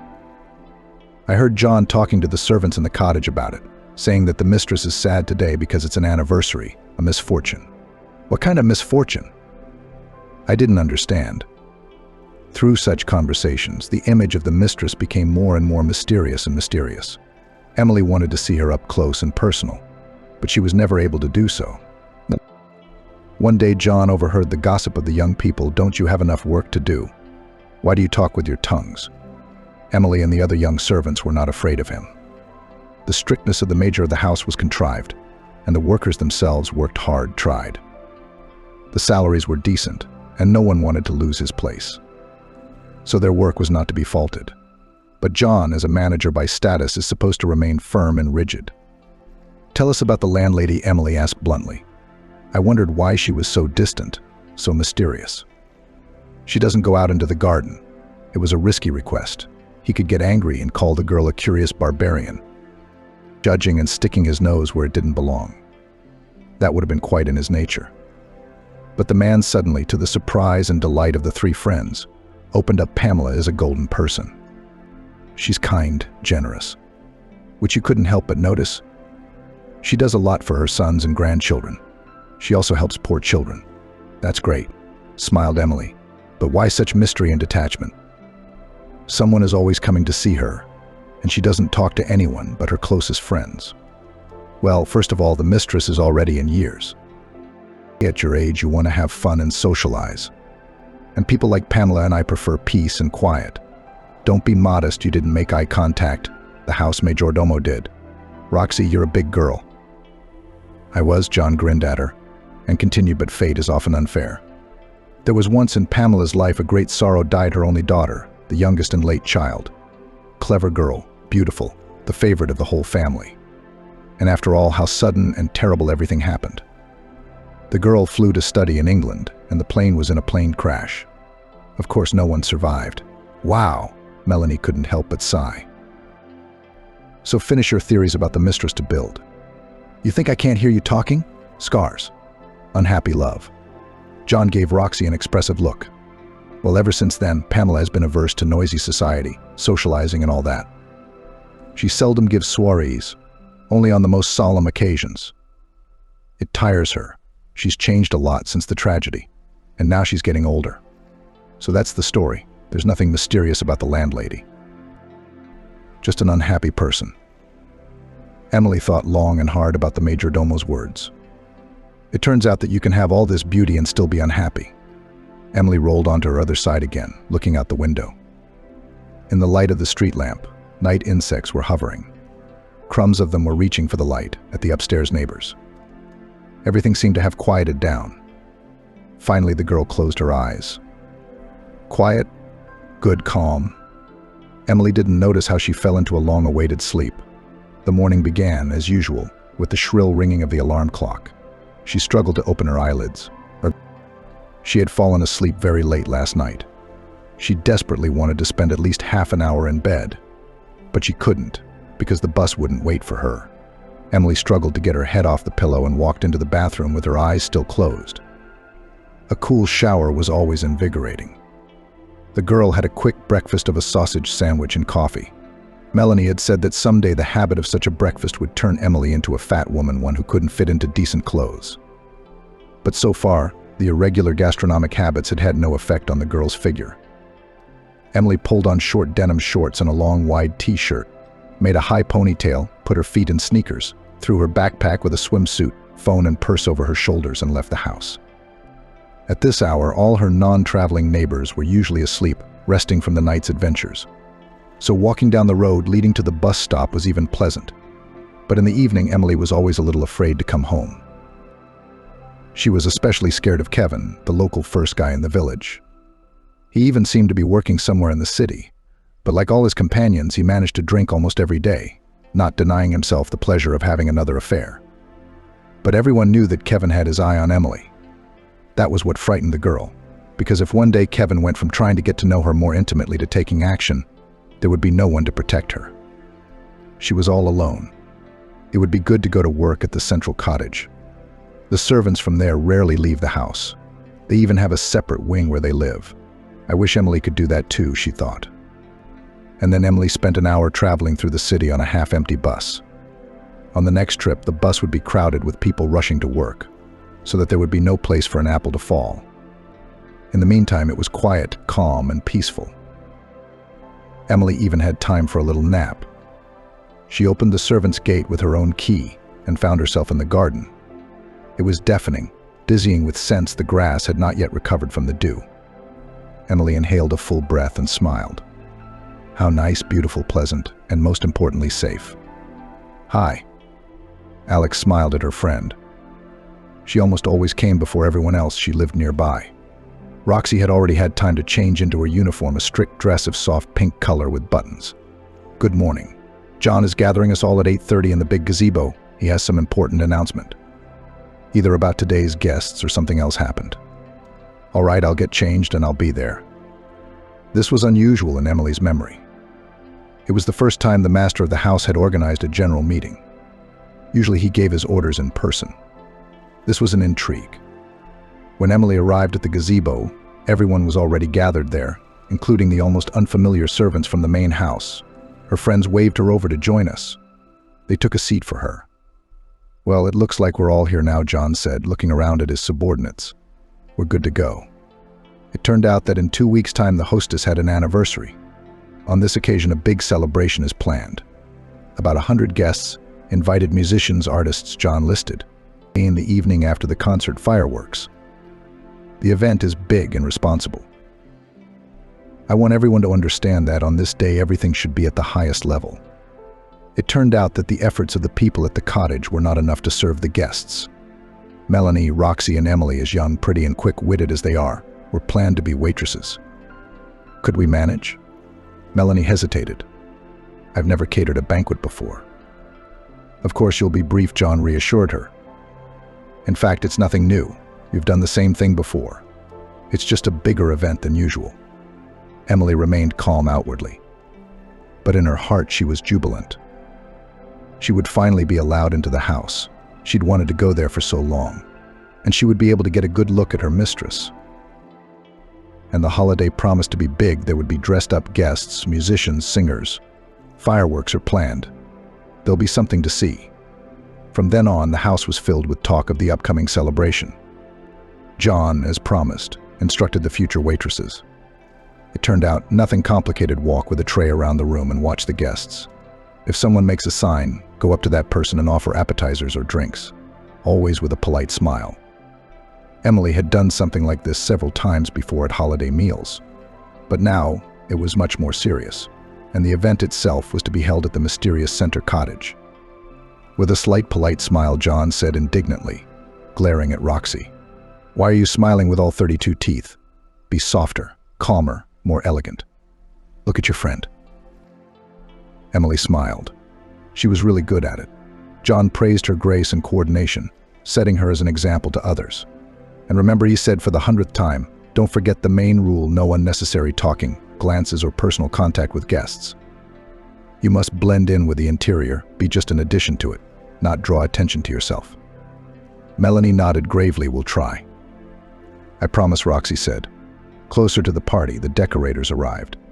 They decorated the garden with garlands and light fountains, put transparent statues, even built a pond with large fish. As the solemn event approached, Emily became more and more nervous. But her interest grew. One day the servants were brought in to try on a festive uniform for the event. For men, maroon pants and a plaid vest. For women, a vest and skirt of the same shade. Strict business style. It suits you very well, admired friends, looking at Emily. You're a real model. Emily smiled. She liked it very much herself. She had never dressed so strictly and businesslike before. Jeans, t-shirts, light sundresses. It turns out that the office style really suited her. And now, finally, the long-awaited day had come. The night before, Emily hadn't slept much. The neighbors were walking, then overhead noise, then wandered with laughter and songs under the windows. But it was the excitement that kept her awake the most. All these preparations for the anniversary are behind us. And tomorrow the culmination. A grandiose celebration. If only everything went smoothly. The next day the waitress's dress rehearsal was scheduled, and John led the girls into the central cottage for the first time. Emily even felt dizzy at first at how spacious it was. A huge space in which the huge corner sofas and comfortable armchairs were lost. There were long tables along the walls. "Like I said, there's going to be a buffet," John said. Everything was bright, clean, glossy. Emily couldn't stop looking around. Upstairs was a wide staircase with a comfortable banister. What was on the second floor? One could only guess. The room where the banquet was planned didn't look like a living space, beautiful, spacious, but too formal. Emily didn't see any of the little things that could tell something about the hostess's personality: photographs, statuettes, paintings. It was as cold and aloof as Pamela herself. John grinned as he looked at the surprise girls. "What? Impressed? Of course you are, it's so big. That's why I brought you here in advance, so you wouldn't open your mouths in front of the guests," he said. "And in general, whatever you see, keep yourself in control. Stay calm. Why does she need such a big house?" Roxy continued to wonder. "And those guest houses, and the huge garden. I don't understand." "It's none of your business," John said, clearly unhappy with her statement. The time before dinner flew by in a flurry of activity and preparation. Then the girls were told to rest, so that they wouldn't be tired in the evening. The friends didn't mind. They settled down in the servants' wing and lay on the sofa until the evening, chatting and watching light serials. Strange sounds came from the garden. It was musicians tuning their instruments. A little later, the artists and singers arrived. People from their team spent a long time fiddling with lighting and electronics, preparing the stage. Time flew by quickly. At 6 p.m., an excited John came in and told the girls to change. "Is it really starting already?" The girls looked at each other with excitement. Emily felt something cold rumbling in her stomach. The guests began to arrive, men in perfectly tailored suits, women in evening gowns. They looked like performers from rich living movies. And though Emily had promised John not to stare, she couldn't help but stare openly at the arrivals, the outfits, the jewelry, the accessories. She'd never seen such splendor in the stores. Obviously, they'd bought their clothes elsewhere. Emily, dazzled by the luxury of the evening, did not even recognize Christina, the granddaughter of the hostess. Usually she dressed like a teenager, but tonight she looked like a princess. Her flowing, long golden dress was beautifully fitted. Her long hair was arranged in an elegant bun. The girl admired the young beauty. "Don't forget why you're here," John whispered softly in her ear. "Why are you three so confused?" Emily pulled herself together and walked slowly down the hall with the tray, just as she'd been trained to do all week. The hostess was here, too. She appeared to be in her 70s. But Pamela didn't look her age, tall, statuesque, in an elegant long gown, with natural makeup and exquisite jewelry. She held herself with dignity, but at the same time she was friendly, smiling at the guests, trying to pay attention to everyone. For some reason, Pamela seemed vaguely familiar to Emily. She even shared it with Melanie. "Wow," her friend grinned. "You've been working here for a year, and you've seen her many times, even from afar. She should be familiar to you." "Oh, I think my name is." But Emily disagreed with Melanie. Yes, she'd seen her landlady in passing, but her face was always hidden by her glasses and hat brim. No, now Emily saw her face for the first time, and it did seem familiar. Strange. One day Emily had walked up close to Pamela as she was talking to a gray-haired man, and he had called a waitress over to take a glass of champagne. Pamela was distracted for a moment, glancing away, and then returned to the conversation. The girl had time to notice a small scar on her hostess's cheek, a small indentation. The evening went on as usual. The guests moved into the garden. There was a stage on which the musicians put on an enchanting show. On the big screen behind their backs appeared amazingly realistic pictures of forest, then mountains, then in general some fantastic landscapes. Some of the artists were unfamiliar to Emily, while others she often saw on the TV screen. Real stars came to congratulate Pamela. Emily could not even imagine how much the celebration had cost the hostess. It didn't fit with John's words that Pamela didn't like noisy society, fuss and so on. Emily asked her husband about it at home during the concert. He, seeing that the party was going well, was in a good mood, and so he answered, however, with some strange phrase, "Kings can do anything." "And kings can do anything," the man sang, winking at Emily. She didn't understand. Her position obliged her. What's not to understand? It's a status requirement to throw an anniversary party. That's what they do. I see now. Pamela is tired. She doesn't like it. Can't you tell? Emily glanced at her hostess. She looked energetic and enthusiastic. but perhaps her husband knows her better. He might know better. The guests were having fun, singing along to the artists, some of them even danced. There were amazingly beautiful light fountains everywhere. Garlands hung by designers turned the garden into a setting for a magical fairy tale. Finally, the concert ended. Pamela's sons, grown, solid men, came on stage and made an insanely moving speech. Emily almost cried and keenly felt her own orphanhood. They were grown-up, established businessmen. They have families and big children themselves. But how much they needed Emma, how much they loved her. You could feel it in every word of these men. Then the guests spoke. They said a lot of nice words about the Jubilee. Alex didn't know what an amazing person her hostess was. It turns out that she is engaged in charity, helps sick children and orphans, supervises several orphanages. Now Alex found out about it. At the end, they prepared a surprise for Pamela, a video about her life with beautiful music. On a huge screen mounted on the stage, photos flashed. At first black and white. On them, Pamela was very young, thin, angular, with a kind of uncertain, timid look, little resembling the powerful woman she was now. Wedding pictures, pictures from work, photos on the doorstep of the maternity ward, family photos where Pamela is surrounded by her family, her husband, 2 boys and a tiny girl. This must be the daughter who died in the plane crash. How sad. Pamela changed, became tougher, more confident. She liked to dress lavishly and flamboyantly. Now she posed in beautiful outfits and massive jewelry rings, earrings, chains. There was something unpleasant in her eyes. Was it contempt? No. Alex liked the modern Pamela much better. But that middle-aged mistress from the photos reminded Alex desperately of someone. The girl couldn't figure out who. And then she saw her. A familiar picture. From the big screen, Alex was looking at the woman from the picture her mom had once hidden from her. Kind of like her grandmother had loved her. It was so unexpected that the girl dropped her tray. Fortunately, everyone was engrossed in the spectacle. No one even noticed it. The heavy necklace around her neck, the stern look, the mole on her cheek. There was no mistaking it. It was surprising to see a familiar photograph on the big screen. The frame changed. Pamela was rapidly growing up on the screen. Milestones of her life flashed by at high speed. Alex stood thunderstruck. Maybe she was just imagining things. Could it be? Hardly. Now the girl realized who her hostess reminded her of the very woman from the mysterious photo. Except that there was no mole on her cheek now. But in its place there was a scar, a small depression. Alex noticed it as she walked by. Probably Pamela at one point simply got rid of the natural ornament, removed the mole. So what's it look like? Alex works at her grandmother's house. If her mom were alive, she'd answer all the questions. But now we have to find out the truth on our own. And it has to be subtle, not blunt. Then there was a festive fireworks. Multicolored flashes bloomed in the sky. Some of them took fanciful forms: heart, rainbow, stars. Everyone in the garden admired the fireworks. People's faces were looking up, and only Alex was looking solely at Pamela. Her face reflected blue, red, and green reflections. The birthday girl was smiling.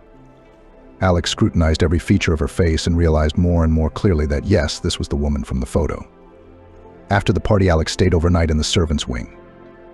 There was no point in going home.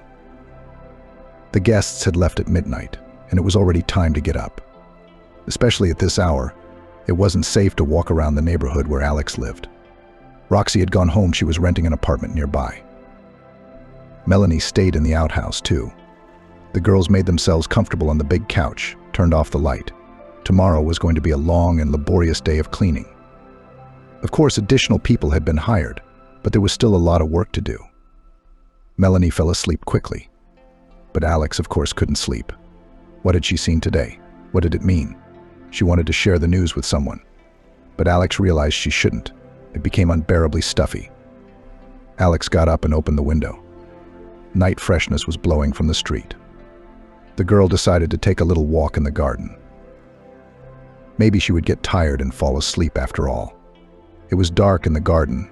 Lanterns were burning only on the porch of the big cottage. The guest cottages were packed to the brim tonight. Muffled conversations came from there. Apparently Emily had slept well after the party. The girl walked over to the pool, sat down on the edge, and looked at the cottage. Somewhere out there right now, Pamela is asleep or awake. Emily thought. Emily wanted to ask her a lot of questions, but the hostess was practically out of reach. How to approach her, where to start a conversation. But one thing Emily knew for sure, she would make up her mind. She would find a way to find out.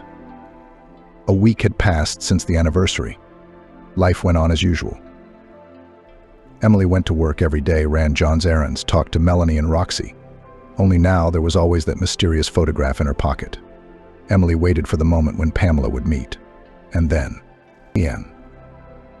Then Emily would boldly approach her, show her the photograph, and ask the questions that had been nagging at her since the anniversary. But time passed.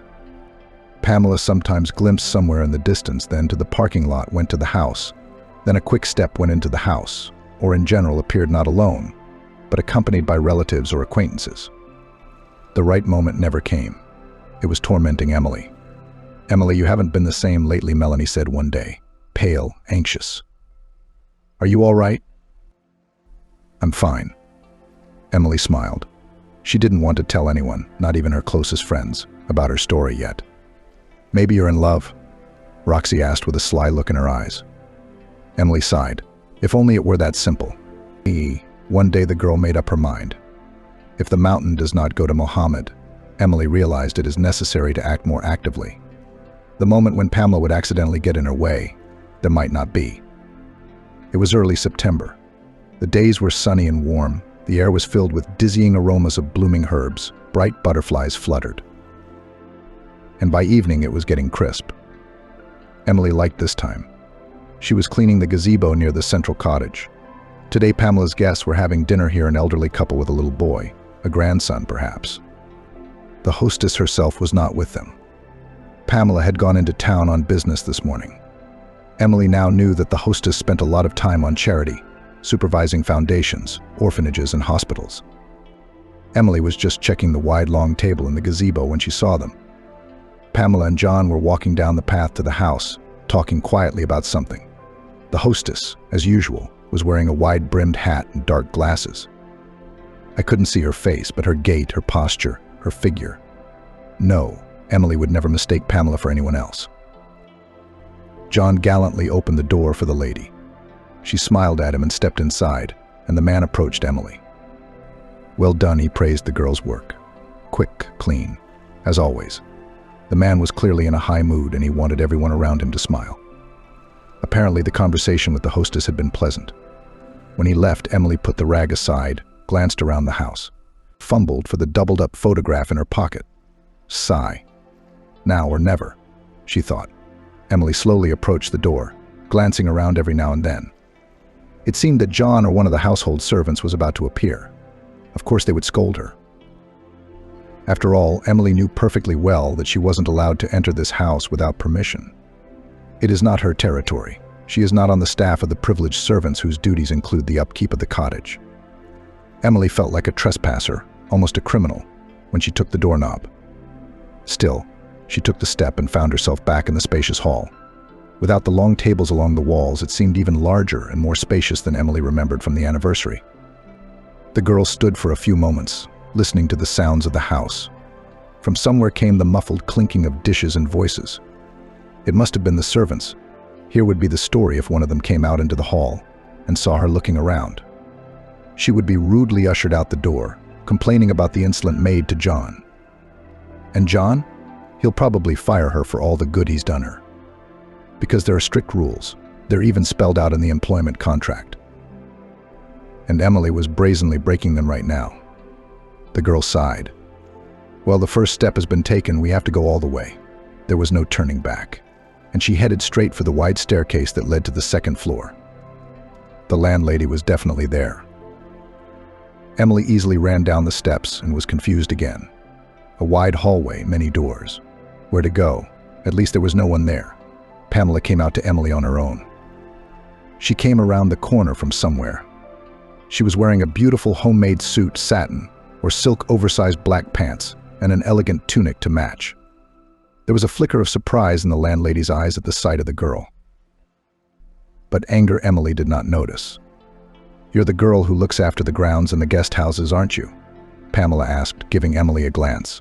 Her heart thudded with excitement, and her legs felt strangely woozy. But worst of all was her tongue, which didn't want to turn. "Yes," Emily finally said. "In that case, what are you doing up here? Did John explain the rules to you?" Pamela didn't seem angry or accusing. Her tone was neutral and calm. But still, Emily was gripped by panic. The girl slipped her hand into her pocket, fumbled for the photograph again. The feel of the heavy paper in her fingers suddenly gave her confidence. I need to talk to you," the girl blurted out. Pamela's eyes became interested. I guess it wasn't every day that servants came to her with such requests, and there must have been something about Emily's appearance that caught her attention. "I suggest you go to my room," Pamela said, and moved down the hall. Emily followed her, marveling at her own courage and at how the situation was playing out. The landlady hadn't yelled at her, hadn't called someone to have the brazen intruder kicked out the door. She talks to her calmly, respectfully. And now it's unfathomable. Pamela takes her, the girl in the pink uniform, into her room to listen. Pamela's spacious room had many mirrors, further visualizing the space. Emily took one look at herself, pale, disheveled, anxious. A pitiful sight. Maybe Pamela just felt sorry for her. The woman settled into a chair in front of the round table on molded legs. Emily gestured for her to sit in the chair opposite. "Now I'm listening to you very carefully. Apparently you do have something to say." Under Pamela's scrutinizing gaze, Emily was again a little confused. She couldn't think of the right words. The thing is, where to start? The girl hesitated, feeling pathetic and stupid. And then suddenly she took a photograph out of her pocket and put it in the center of the table. Pamela took the picture in her hands and studied it for a long time. Emily stared at her hostess's face and tried to understand how she felt. But Pamela was perfectly able to keep herself in control. The girl did not see a single emotion. She even experienced despair. Suddenly she felt that in the rollers for the Jubilee was this very photo. Suddenly the owner now will return the photo to her with the question, well, what next? But it turned out differently. "Where did you get that picture?" Pamela asked. "My mother gave it to me." "Who's your mom?" "What's her name?" "Where is she?" The usual mask of coldness and indifference was gradually slipping from her face. Pamela became more and more like an ordinary woman. An amazing metamorphosis. Emily immediately felt more confident. "My mom's name was Susan." "Well, she was, but she died when I was only 9. "Susan," Pamela said thoughtfully. "Who would have thought it?" "Katie. No surprise there." Emily looked at her hostess intently. Pamela's gaze was absent, as if she were thinking somewhere in the past. It was clear that the photograph meant something to her, that there was a connection between them. "That's my mom," Emily jabbed her finger at the skinny girl on the left. "Yes, I remember her well.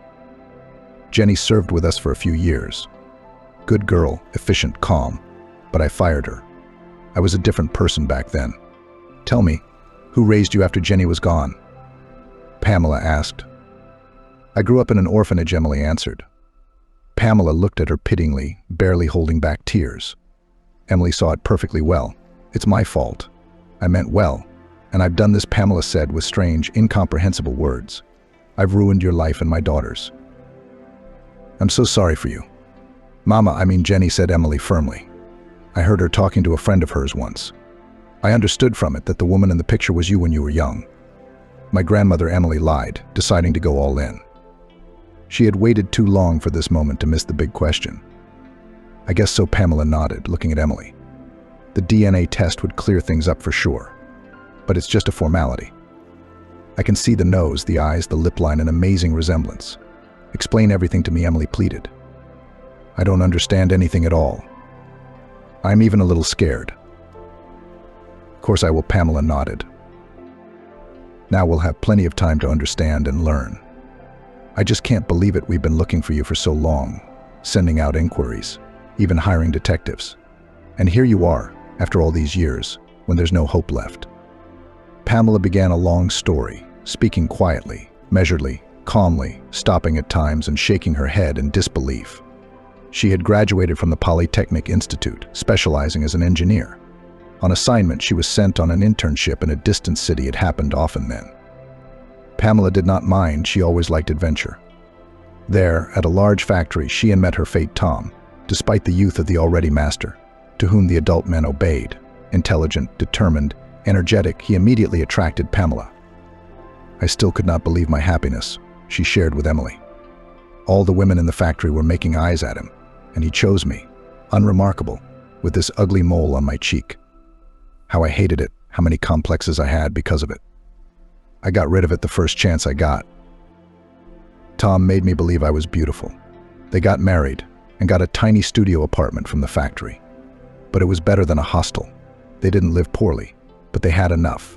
They had enough for food, clothes, entertainment, but they didn't have to be lavish. Soon they had a son. Tom was over the moon. And Pamela dreamed of having a daughter. I have dreamed of a girl since childhood, she admitted. I imagined how I would dress her up in beautiful dresses, tie puffy bows. And here is a boy. And what a boy our eldest, Jason, from a small age, was a tomboy and a fighter for the truth, a real hurricane. Pamela smiled warmly as she talked about her son's childhood. Emily watched her face with all her eyes. She wasn't used to seeing her mistress so human yet. All in all, the son turned out wonderful. But I never gave up the dream of having a daughter, Pamela continued. I was sure that next time I would be lucky. I persuaded my husband to have a second child, but John didn't want to. At first, the apartment is small, the three of us can barely fit. But then he gave in. So the family had another boy instead of the desired daughter. Pamela somehow even calmed down. The third child they would certainly not pull. So such is the fate the mama boys to be. Sons pleased, grew healthy and smart, distinguished. At school they helped at home. I simply adored them and would never trade any of them for a daughter. But looking at moms, walking hand in hand with little princesses, still longed. The dream of having a daughter hasn't gone anywhere. The woman simply drove it into the recesses of her subconscious because she realized that there was no way they could afford a third child.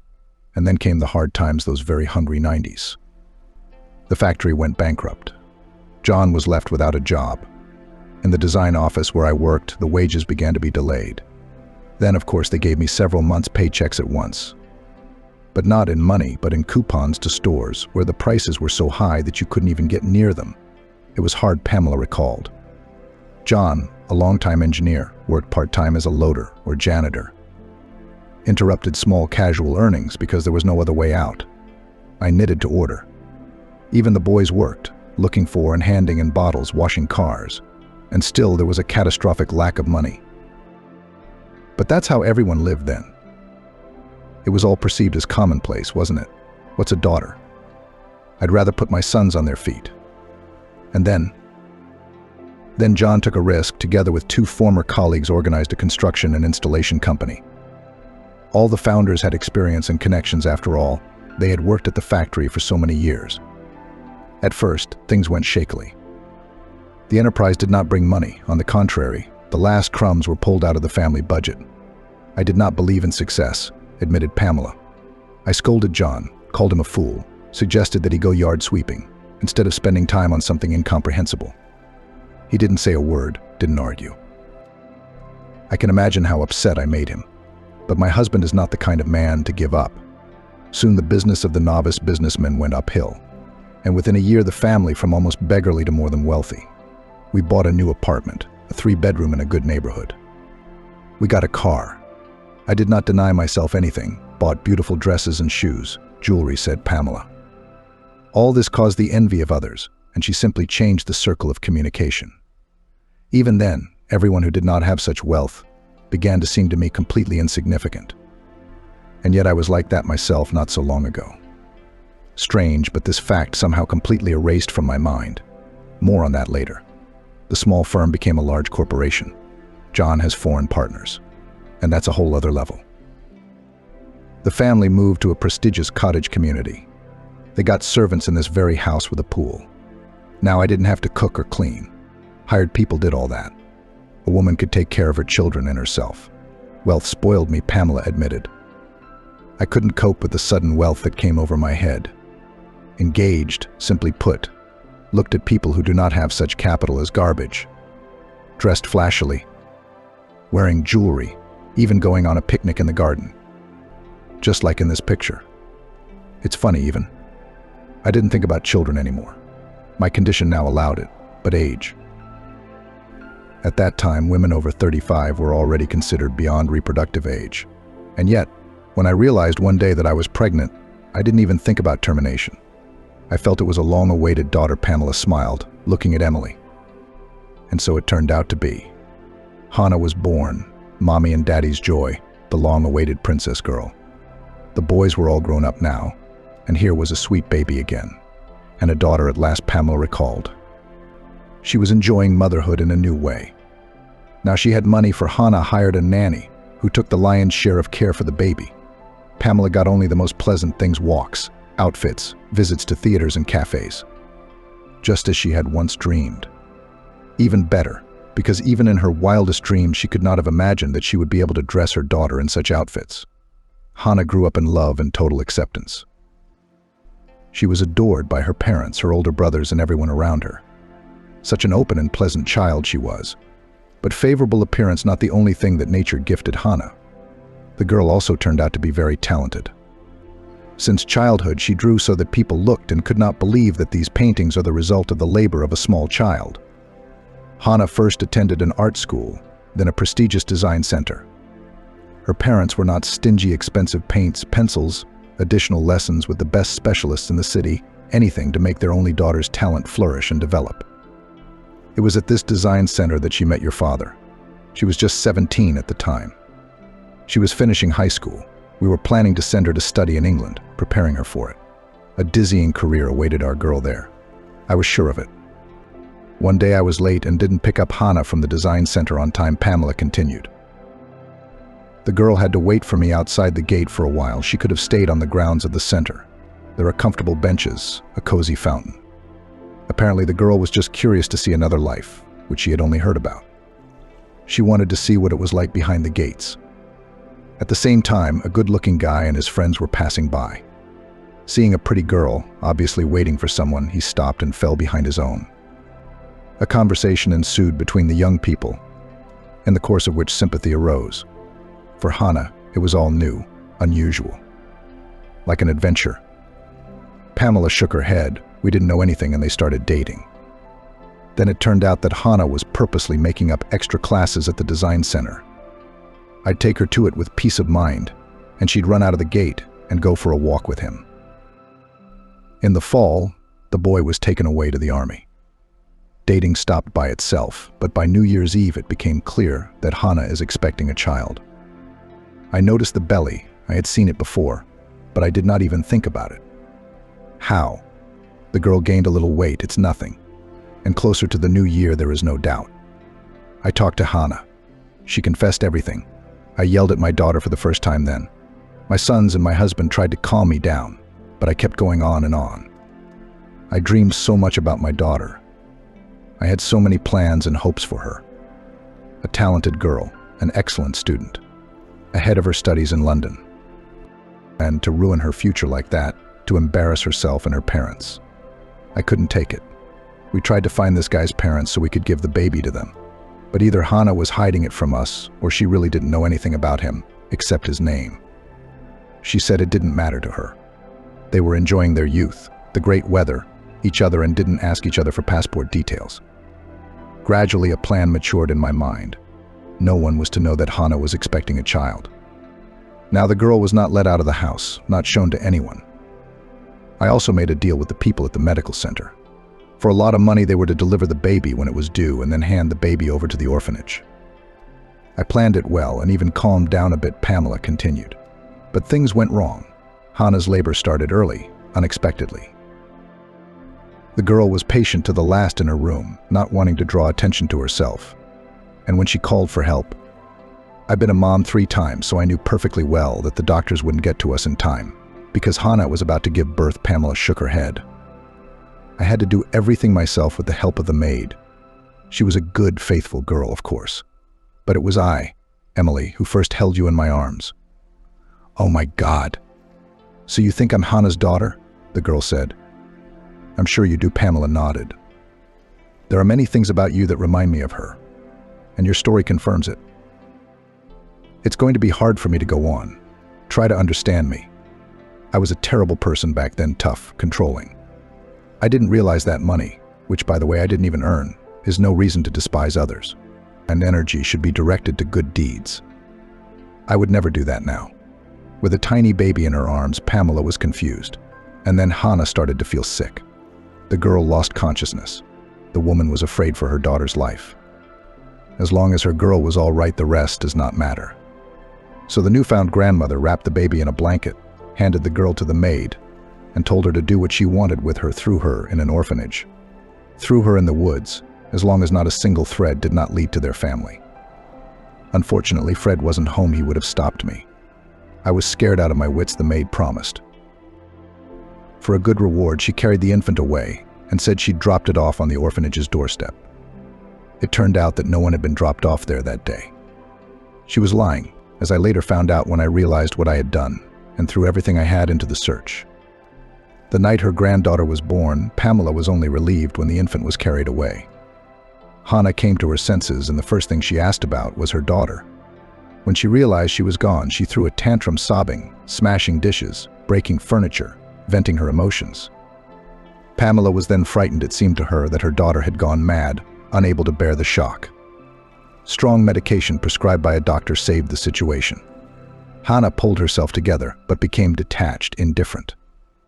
She was no longer happy about anything. Even the upcoming study in London, of which she dreamed so much, it was already a completely different person. But I thought I was doing the right thing, Pamela said regretfully. I thought it would be better for everyone, but fate quickly proved me wrong.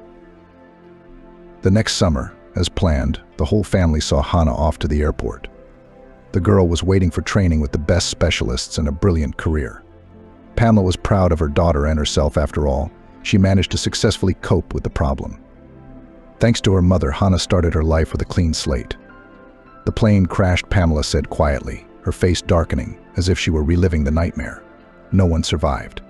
The only thing Ben said then was if we'd kept the baby, Hannah wouldn't have gotten on that flight. She would have stayed home for a couple more years, taking care of her daughter. I've spent my whole life blaming myself for that. He thought it was our punishment for betraying him.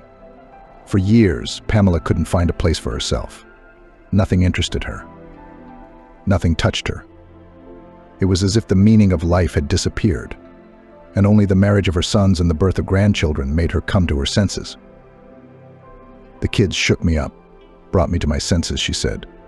I realized how much attention and warmth they need, what happiness it is, and I realized that I had to find you, to find Hannah's daughter, my eldest granddaughter.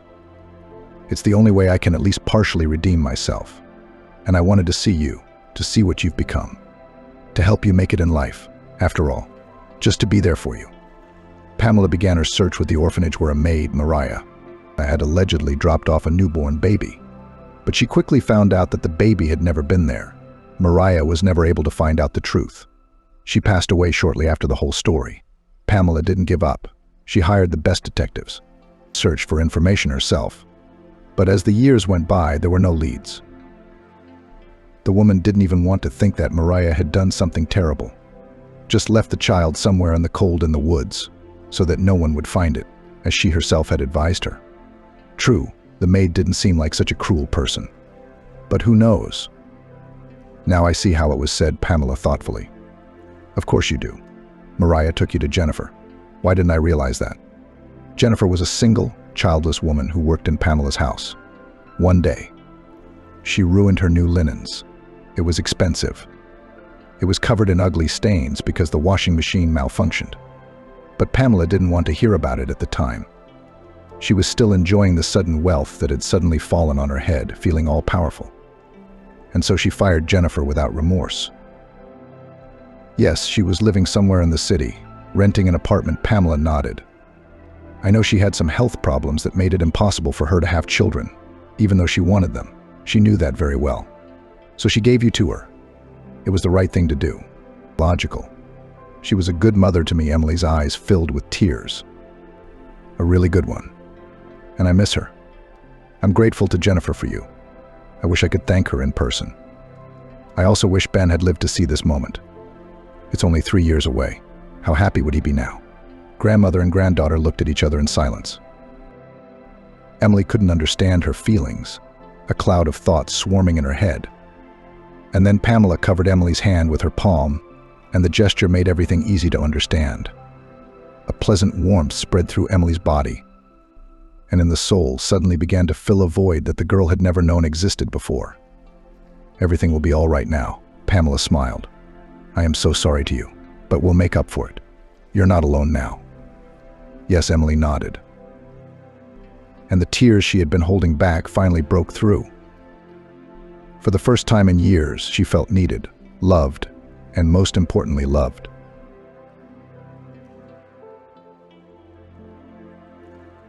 John, the head of Comtech, a new computer technology and development company, was driving home after a day's work. Things weren't going well at his firm. There had been crises in the work before. The rise was replaced by a fall, but it had never been so bad. So his thoughts were on one thing. Why was his company losing money? Why the previously prosperous company began to lose orders? So many complaints about their products had never been. What happened? These thoughts did not give him peace. Everyone has problems in life. Some solve them easily, and some run away from them, thinking that everything will work itself out. That's exactly what Veronica thought, running away from her common-law husband.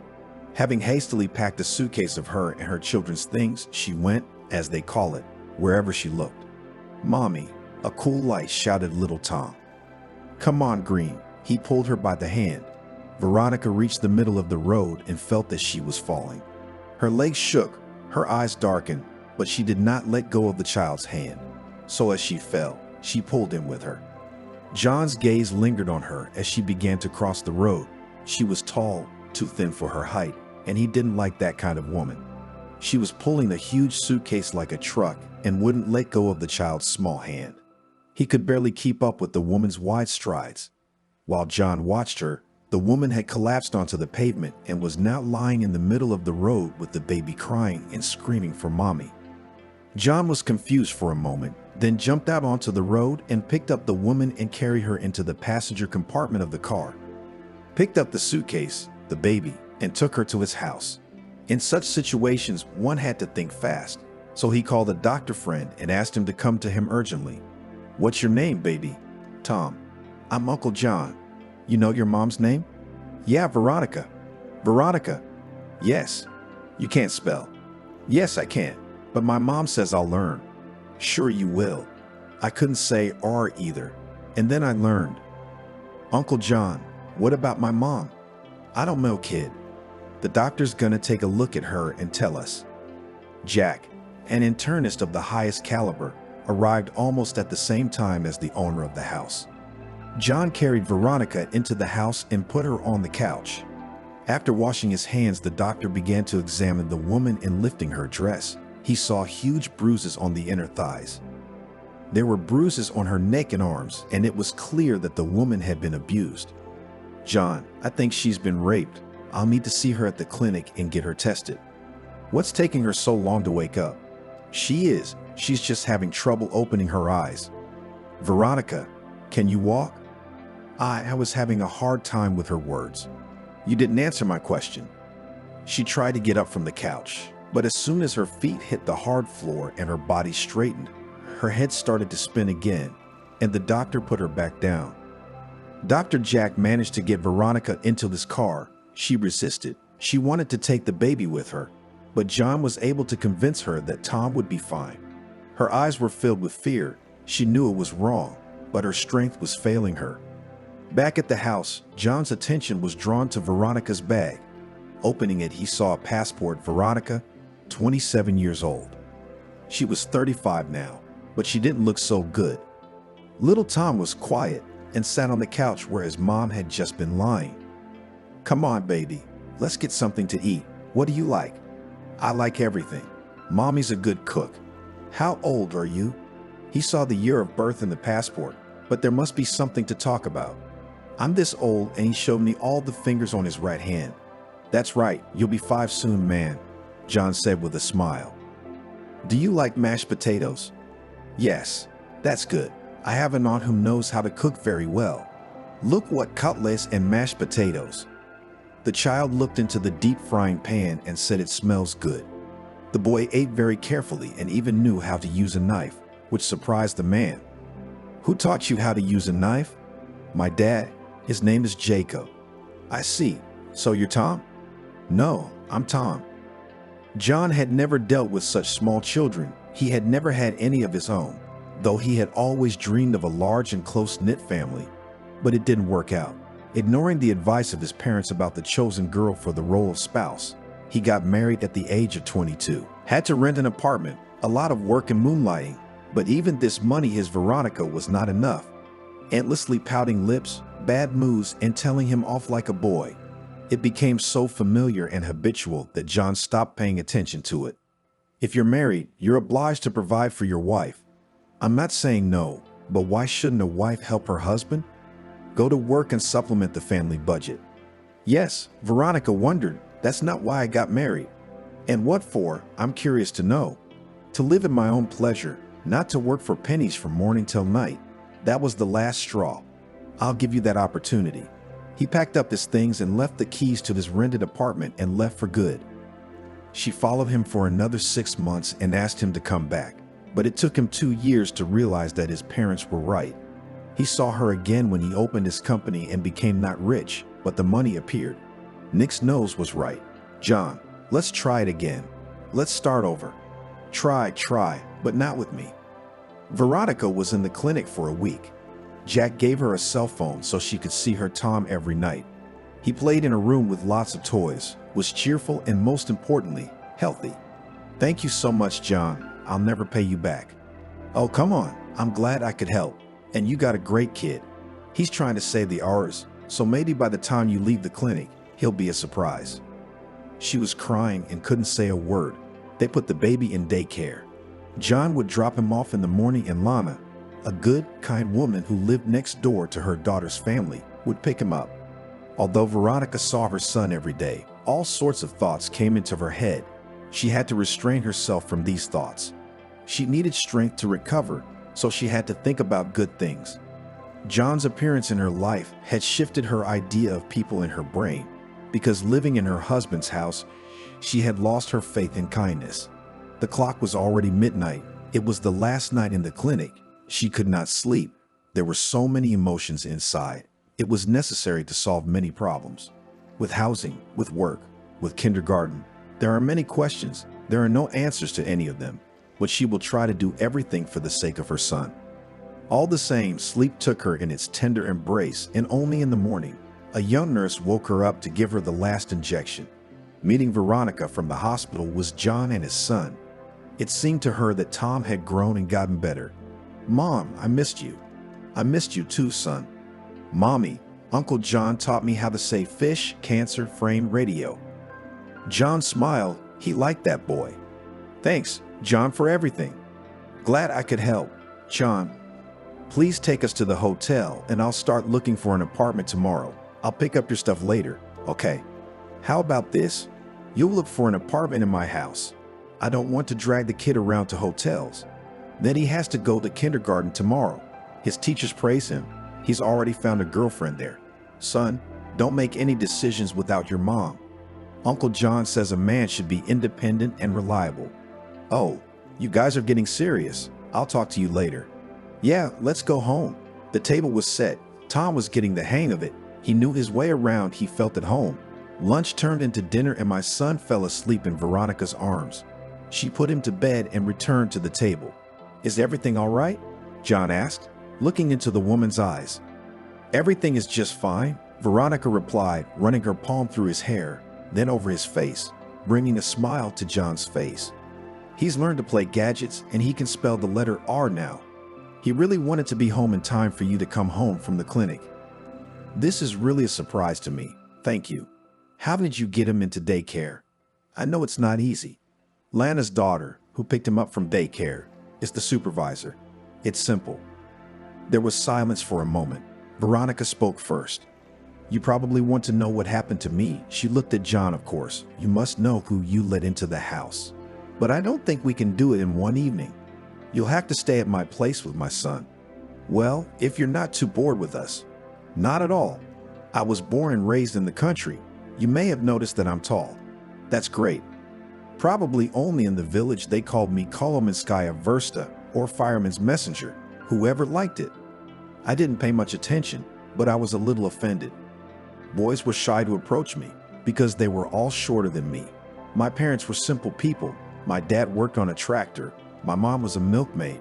She worked from morning till night, so my grandmother brought me up. She was the only one who knew what they called me at school. I'll never get married like that, Grandma. Who needs such a pole? Don't be in a hurry. At the right time, the right man will find you. I believed my grandmother, and when I met Jacob, Tom's father, I thought my grandmother's words were prophetic.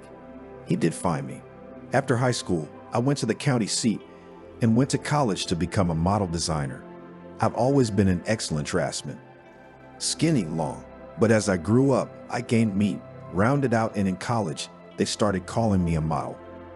"What have you forgotten in this college?" said the girls in the group. "With your height and figure should go to modeling." So after graduating from college, I went to New York. Casting passed and began to work as a model. It was hard work, I was tired, but they loved me in the sense that it was easy to sew on me. It was at one of these shows that Jacob saw me, and it was a siege. He was 10 years older than me, handsome, dressed expensively, but I was afraid of him. He looked like a bandit. No, not the knife-wielding kind, but the kind of gangster they call a businessman now. He had a fiery temper, and it was better not to get under his hot hand. And I'd been hit more than once. That's why I was afraid of him. He never suggested marriage, but he provided for me. And when Tom was born, he was glad. I thought that was happiness. I just never got to see the real happiness. I tried to leave several times, but immediately I remembered hard times, debts, lack of money. My friend kept whispering in my ear, "You're a fool, Veronica. Everyone envies you. Such a man paid attention, wanted a child from you, and you? Remember, my dear, that figure, breast, and everything that you have on your face is temporary. And this temporary comes so quickly that it becomes scary, and you are in the group of divorcees rushing. Take into account, you are a special divorcee with an extra, such not every man will pull and in general will want to pull, who meets someone else's kid and not put off leaving every time. But this time was the last straw. Did he rape you?" John asked a question and regretted it at once because Veronica shrank, her hands shook, and the answer to the man was silence, oppressive, sepulchral, pressing like a tombstone. "Did he rape you?" John asked the question and regretted it immediately because Veronica clenched, her hands shook, and the man's answer was silence, oppressive, sepulchral, pressing like a tombstone. The eyes of a frightened woman looked up at him. She clasped her trembling fingers around the hot mug, from which there was a pleasant tea aroma, and taking in more air, wanted to answer his question, but she didn't. "Whatever you tell me now, I won't run away with my heels clicking. I'll help you if I can.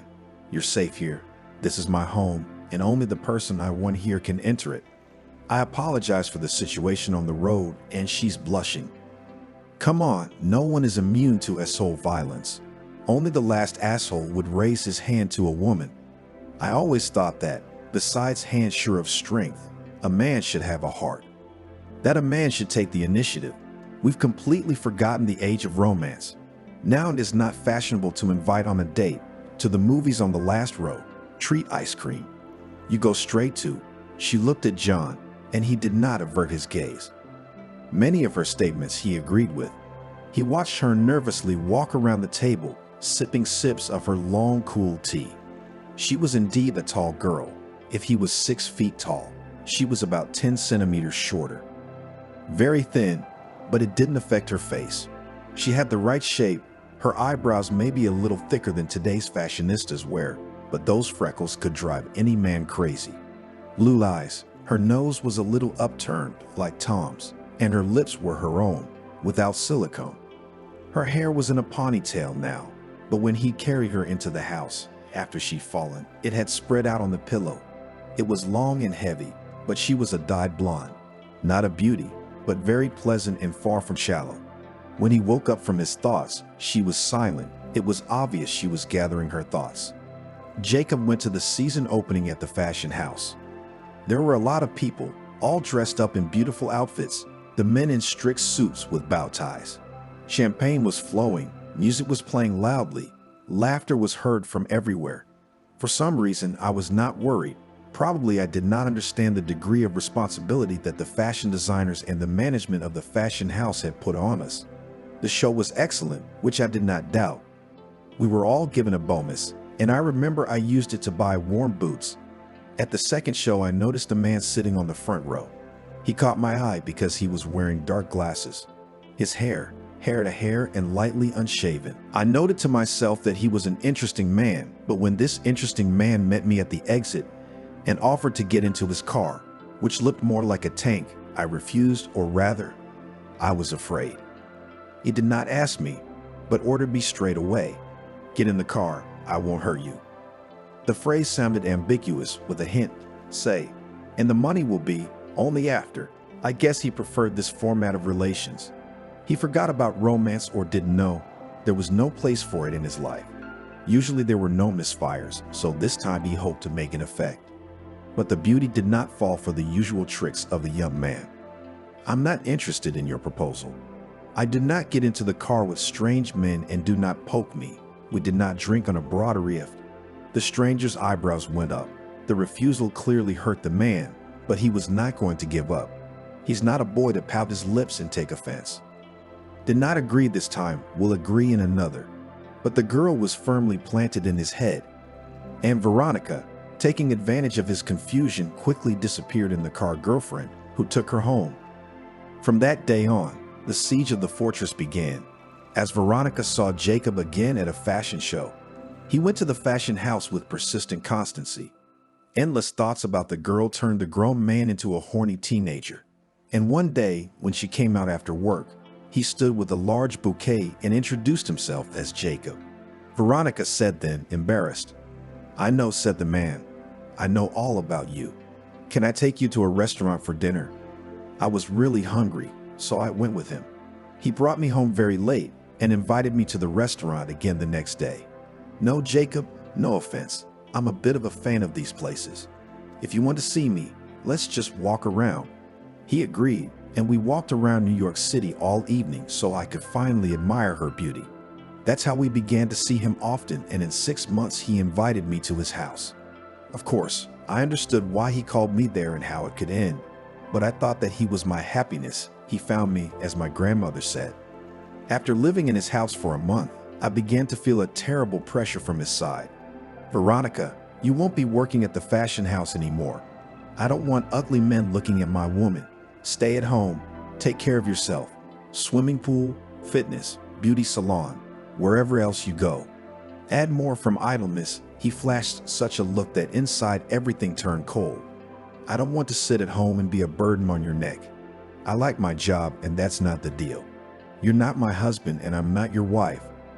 He left for work, slamming the door so hard I was surprised it didn't come off its hinges.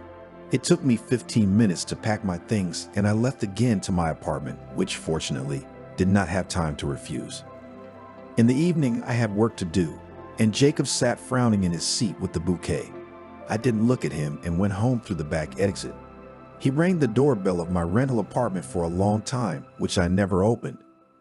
Luckily, it was the end of the season at the fashion house and everyone was on vacation. I'd rented another apartment, giving up my old one, which was very comfortable and cozy, but otherwise Jacob wouldn't let me rest. I even changed my SIM card. I decided to get out of Jacob's life completely. I managed to do it for exactly 3 weeks. He had everyone on edge, and one day I saw him with a bouquet when I came out of the driveway. "I'm sorry," he rushed up to me. "I'm an idiot, a jealous idiot.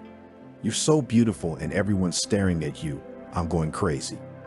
"Jacob, this is why we shouldn't be together anymore.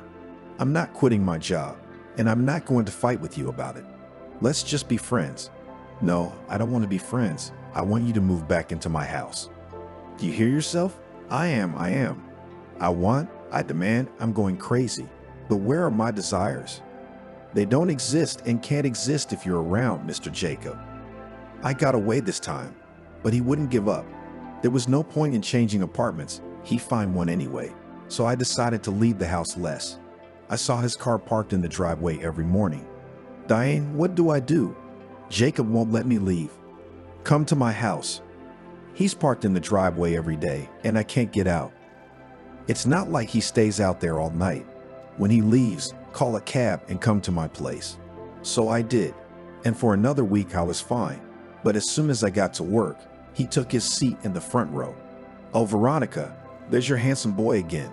He's your destiny after all. You can't abuse a man like that." "I'm sorry." "That's right. He loves you." After work, Jacob was waiting for me again, so I didn't run away from him. "Okay, Jacob, I'll go with you. But let's make a deal. I'm working. No dictating, no pressure." "I agree," he said, and I moved back in with him. After I moved in, I got pregnant quickly, even though I was on birth control. I didn't need a baby yet. I had nothing of my own. I lived in Jacob's house. I wasn't a wife. So I didn't have any rights, and then I had a baby. I went to my doctor, showed her the pills, and told her that they didn't help prevent pregnancy, but the opposite. They're the best on the market right now. They're the most reliable. Maybe you've been forgetting to take them. Then it really can happen. I was about to leave when she opened the box. "Veronica, what did you bring me?"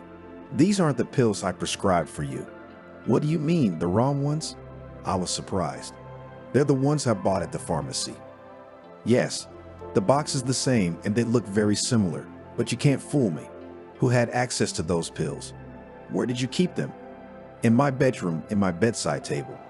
"I think they're pacifiers. Vitamins at best. Leave them with me. I'll get them to the lab." That's how I found out Jacob switched my pills with regular vitamins. I had to apologize to the doctor. I didn't know how to tell him, but I didn't want to look stupid, so one night I did. "Jacob, I can't believe you had to be so treacherous to get me to commit to you. You were thinking of yourself again, and I trusted your manly word. Do you realize what a terrible thing you've done? I can't trust you now. Tomorrow you'll be sick of me and you'll poison me." Fortunately, he did not start to gawk with surprise and refuse, and immediately said that I am very stroppy and tame me can only a child. So ended an episode in my life called The Taming of the Shrew. I was saved by my height and thinness. I worked practically until I gave birth, under Jacob's evil stares. Tom was born, my sweet son, my joy and pride. Everything had changed in the house except one thing. I was still not Jacob's wife. It was all right with him. He loved his son and did everything for him. Now he was happy. I was at home with the baby, never going out. He brought everything. Groceries, things, diapers, everything. I only went out for a walk with Tom, and then around the house under the supervision of the guards.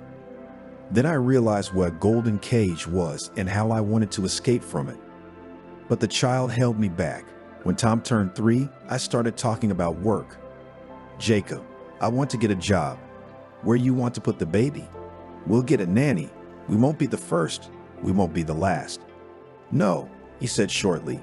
He didn't explain anything, but I insisted, and that's when we had our first big fight. "You keep me in this cage. I can't even meet my friends. What kind of captivity is this?" And that's when he hit me for the first time. He smashed my lip. My nose was bleeding. "You wanted to see your friends? Go on. I'm not keeping you." So I went out all night. Probably to the casino or to the girls. I didn't care. All night I lay with ice on my face, but there was a huge hematoma on my cheek. I got a call from work. "Veronica, are we expecting you? How are you? Are you coming back? How long can you wait?" "Well, considering your previous achievements, 6 months. Others wouldn't wait a month. You know how many people are interested. But there aren't many girls with your height and figure." "Okay, thank you very much. I'll try my best." It was well past midnight. "I'm tired, John. I'll see you tomorrow." "Do you have security here?" "They won't let anyone in here." "Don't worry, there's security. I'll tell them not to let anyone in." "I'm not expecting anyone, and neither are you." "Okay, I'll feel better that way." She fell asleep next to her son, calmly and without dreams. When Veronica woke up, the house was empty. "Oh my God, I overslept. It's a shame. A stranger taking care of my child." She went down to the kitchen. There at the stove stood a pleasant woman in a beautiful apron and cooked. The aromas were appetizing and even enticing. Her stomach rumbled immediately and the woman turned around. It seemed to Veronica that her body reacted very loudly to the mind-blowing odors. "Good morning. You're so fragrant, it's impossible to remain indifferent. Your son gives me the same compliments." "He does. He'll be a ladies' man. I think he'll be a fine man." "Thank you. Sit down to breakfast. Lunch won't be for another 3 hours. John said he'd be here for dinner, which means 6 o'clock. After breakfast, she went to look around the house. The first floor was occupied by a large living room, kitchen, John's study, utility rooms, and 2 servants' quarters. And on the second floor was the master bedroom, 2 guest rooms, a shower, a bathtub, a toilet, a small exercise room, and a small room hastily furnished for Tom as a playroom. Veronica's heart squeezed with gratitude to the man. I'm lucky, Veronica thought. Even though I hit my head pretty hard, I met John. She went into his office. She quietly opened the door and poked her head in and looked around. There was a nice desk, a big chair next to it, a lot of books and flowers. The violets were all in bloom. It was gorgeous. So they like it here, she remembered her grandmother's words. A flower will never bloom if it is not happy with that person. On the coffee table, she saw pictures. John was looking at her from one. Brunette, no more than 35 years old. Small curls cut very short and barely visible. Dark chocolate eyes, sensual lips. He looked like he was looking into the soul. It was obvious that he didn't come to be photographed on purpose, and the lens caught him by chance. His shirt was carelessly unbuttoned a little more than was customary for men. She noted that he was an interesting man, but even that wasn't the main thing. He was kind and decent. The other pictures were of his parents and friends. She stayed a little longer in his abode and went to lie down, her strength not yet fully returned to her. She woke up to someone shaking her by the arm. When she opened her eyes, she saw Tom's son. Who brought you here? Lana. She's nice. He laid down next to his mother. I missed you so much. Didn't you have a bad time with Uncle John? He's interesting, but I missed you. My darling boy, I've been dying to see you too. But the doctors wouldn't let me go until the treatment was over. It was just the 2 of them at dinner. John didn't show up as promised. They didn't wait for him and fell asleep. John had a lot of problems at the company. His security service did not sit idle and checked all the streams where the information goes from whom and, most importantly, to whom. Tomorrow, John allowed all the employees to leave from lunch under the pretext of sanitizing the cafe on the floor below. He and his guys stayed the night to set up the security cameras. For the surveillance cameras, John supervised all the work. The security guys were great. Not jocks, bouncers, just smart. They took a few people at a time and came to John a week later with the results. It was all on a flash drive. John was furious. The person he trusted the most was working for the man who was ruining his reputation. All right, Mickey was feeding him information, and Tony, why is he off the hook, is our biggest customer. So this Christian guy fights with Tony, letting him know we're so cheap, working on 2 fronts. Who's Christian? Never heard of him. He's an ex-gangster, used to dealing in the 90s, thinks he can do it now. Find out more about him. All right, I'll have it on your desk in a couple days. Keep the cameras on a permanent basis. I'll only trust them after I've checked. I want Mickey in my office first thing tomorrow morning. Look the bastard in the eye. See what he's been missing. He arrived home in the morning, quietly showered and went straight to bed. But he woke up at 7 o'clock, as usual. Tom came into his room. Come in, John told him. The boy climbed up on his bed. Are we going to kindergarten today? Do you want to? I don't want to go a little bit. I want to be with my mom. Then it's settled. You have today off, tomorrow, and the day after tomorrow. That's how long you can be with your mom. Thank you, Uncle John. He took his face in his little hands and kissed him on the cheek. John felt it. It felt incredible. He had never felt like this before. Everything was turning over inside him. The contact with his palms let something warm and important into his heart. At some moment, he even wanted to press him to his chest, to feel this childish sincerity and to see his smile without 2 teeth. I'm getting old. Kissing a child brings a tear to my eye. How imperceptibly old age crept up, the man thought with a smile. He remembered his serious conversation with Mickey, grumbled, and quickly left for work. Tom was so happy to be with his mom all day long. How good it was talking to you, boy, not leaving Veronica's side. And I'm very well with you, my darling. After breakfast, they read, then played, walked, and after lunch, the child fell asleep like a dead man. And Veronica decided to call Diana, "Hi, friend," she said cheerfully. "When are you going to work?" "Soon, soon." "How's it going?" Same old, same old." "How are you and your handsome boy?" "What's new?" She was always asking the same questions. She believed that the main thing in a girl's life is to find the right man who will provide from head to toe and solve all problems. She was not very successful, but Diana did not lose hope, and after each failure again threw herself into the battle. She went to the most expensive restaurants, to prestigious exhibitions, where you can often see wealthy men young and not so young. Veronica was used to relying only on herself. She left her parents early and realized that there was no one to help her but herself. She studied, worked part-time, solved her problems as best she could, including material ones, and never relied on anyone, especially not on a man. She did not rush into a relationship, as in the maelstrom, and cautiously looked at those who tried to hit on her. More often, she ignored all the signs of attention, waiting for the one and only one that her grandmother said, "Veronica, are you all right?" She was wary of such a question. "Yeah," she stretched out. "Why do you ask?" "So yours came running with bulging eyes, wanted to see you, went to the bosses, had heartbreaking conversations with me, screaming his wife and child are missing, SOS. And what did he want?" "I wanted to know where you were. Where are you really? Maybe I'll come to your place and we'll talk. It doesn't matter where I am. Don't you trust me?" "Diane, it's okay. No offense. Bye. I'll call you later." After that conversation, she felt uneasy and regretted calling her friend. What did she say? Jacob asked Diane, who had been standing next to her the whole conversation. Diane was about to dial her number when Veronica called her. She didn't say anything. She said it's the right thing to do. "You must have hurt her badly if she ran away from you and took her son with her." "Don't worry." Diana took up to calm the man. "Diana, such handsome men do not leave her," she purred, buttoning up her shirt. "Let's go somewhere distracting. Your Veronica's coming. She's not going anywhere." She came so close to him that she could smell his perfume. She leaned her cheek against his unshaven one and cried out, "You're as prickly as a hedgehog. Shall we go out tonight?" "Let's do it next time." And after dropping the $5,000, walked out of the fashion house. She liked Jacob when he first come to their show, but for some reason, he was attracted to Veronica. What did he see in her? Well, she had a nice figure, but that's about it. Those freckles that makeup artists put on every time they did a makeup job were a nightmare, but Jacob liked it. "I don't understand these men," Diana reasoned.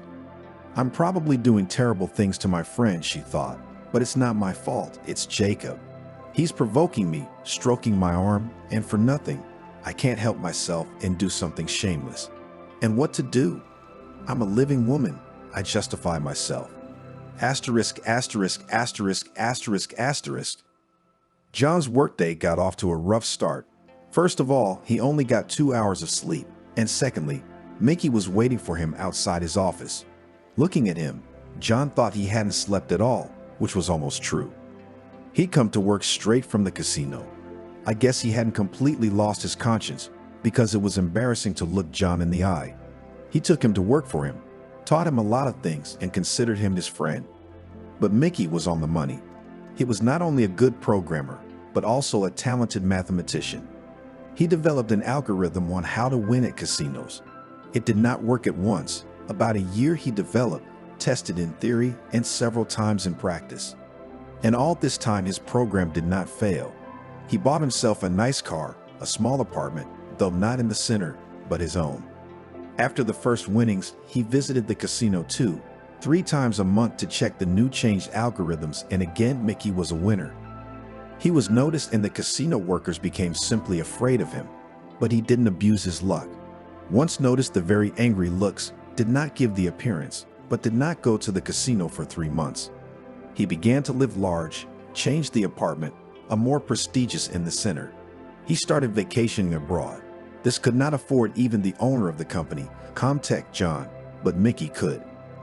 When asked by a friend where such opportunities came from, Mickey replied briefly, "Luck."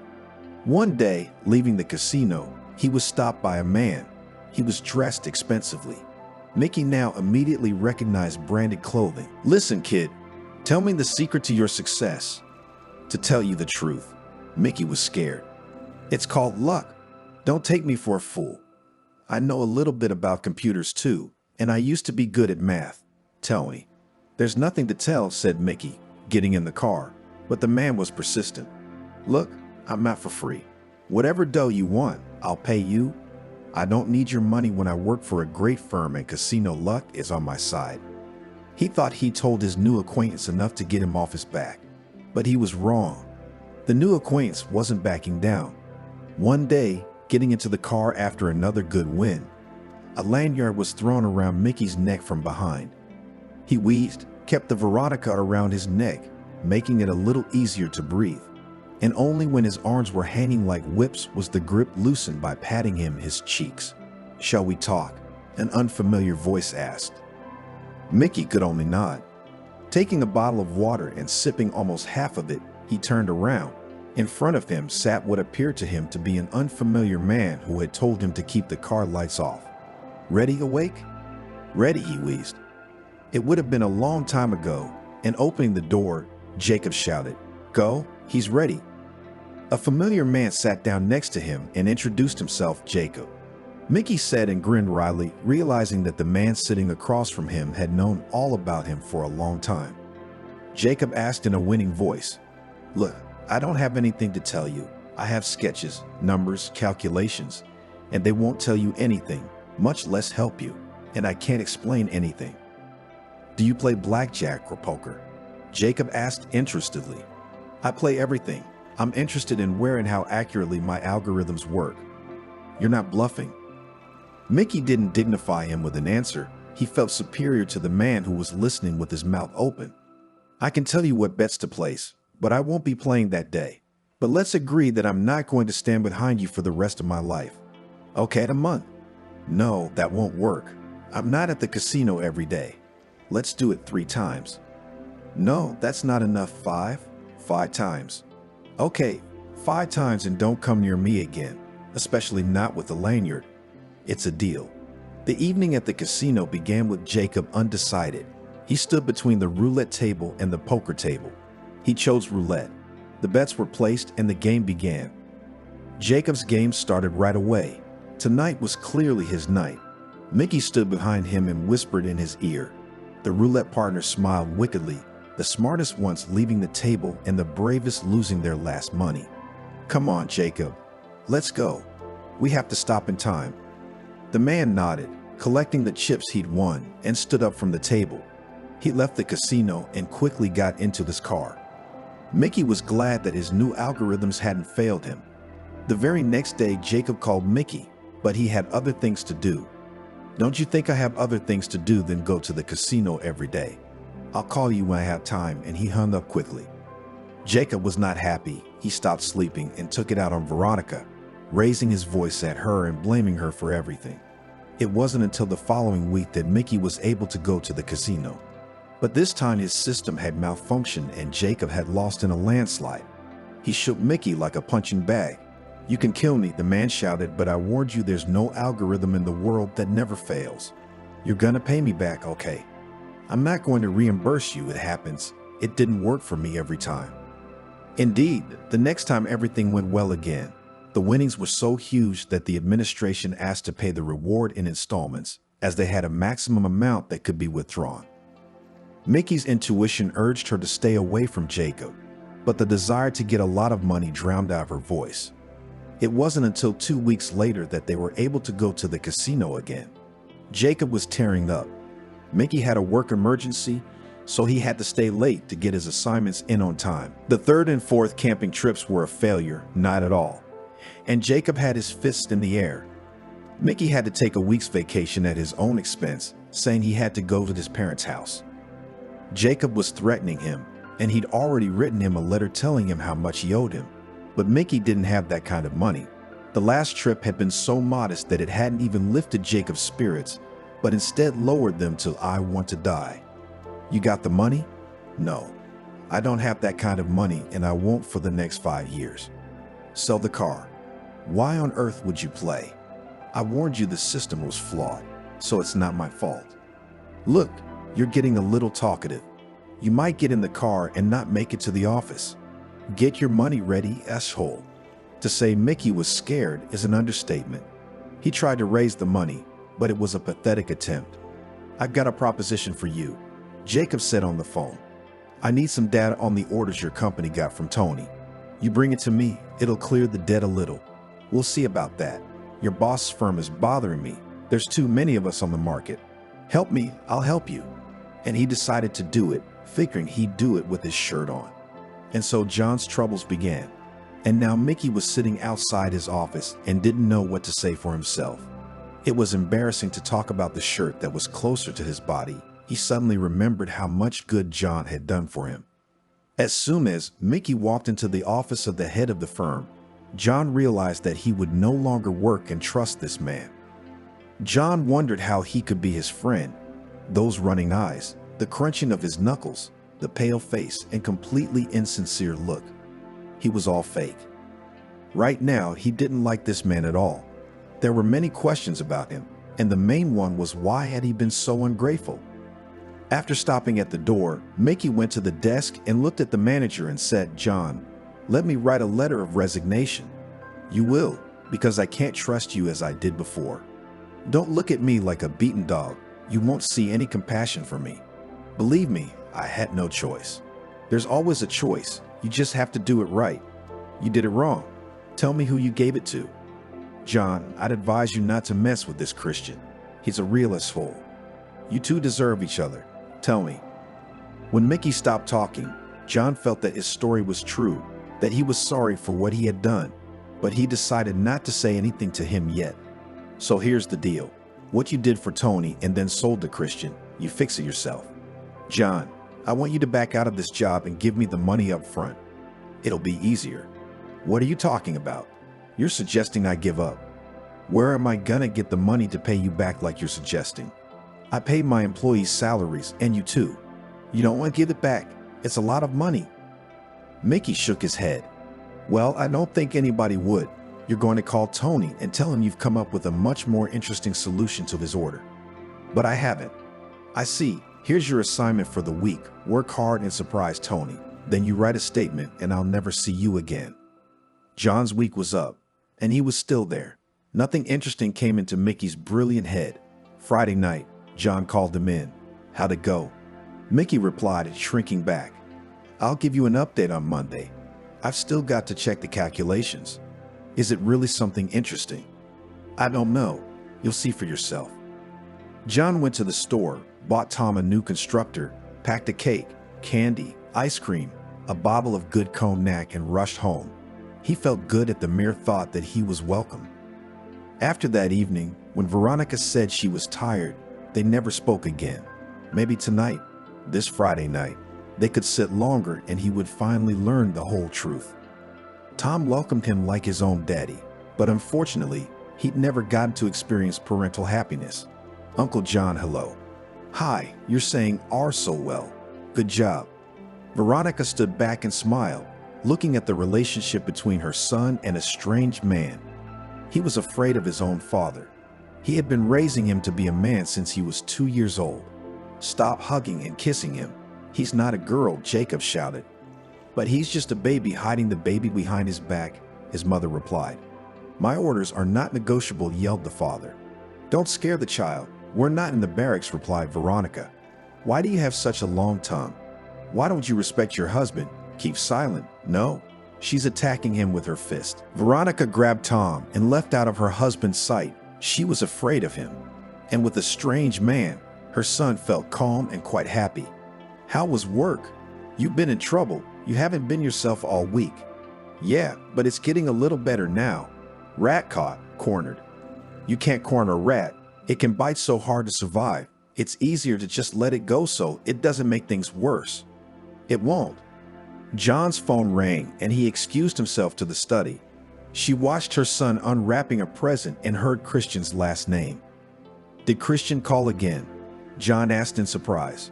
"What does he want this time?" "Don't say yes, let him go to the casino, or you'll have to take off work to visit your parents again." "I know all about it. What else you got?" "How's the assignment?" "It's good. You've got a good head. Bye."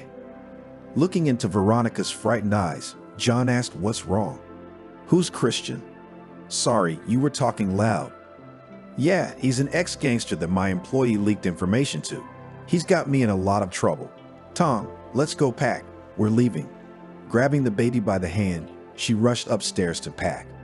Veronica, what's going on? And after 2 flights of stairs, he stood in front of the door to the children's room.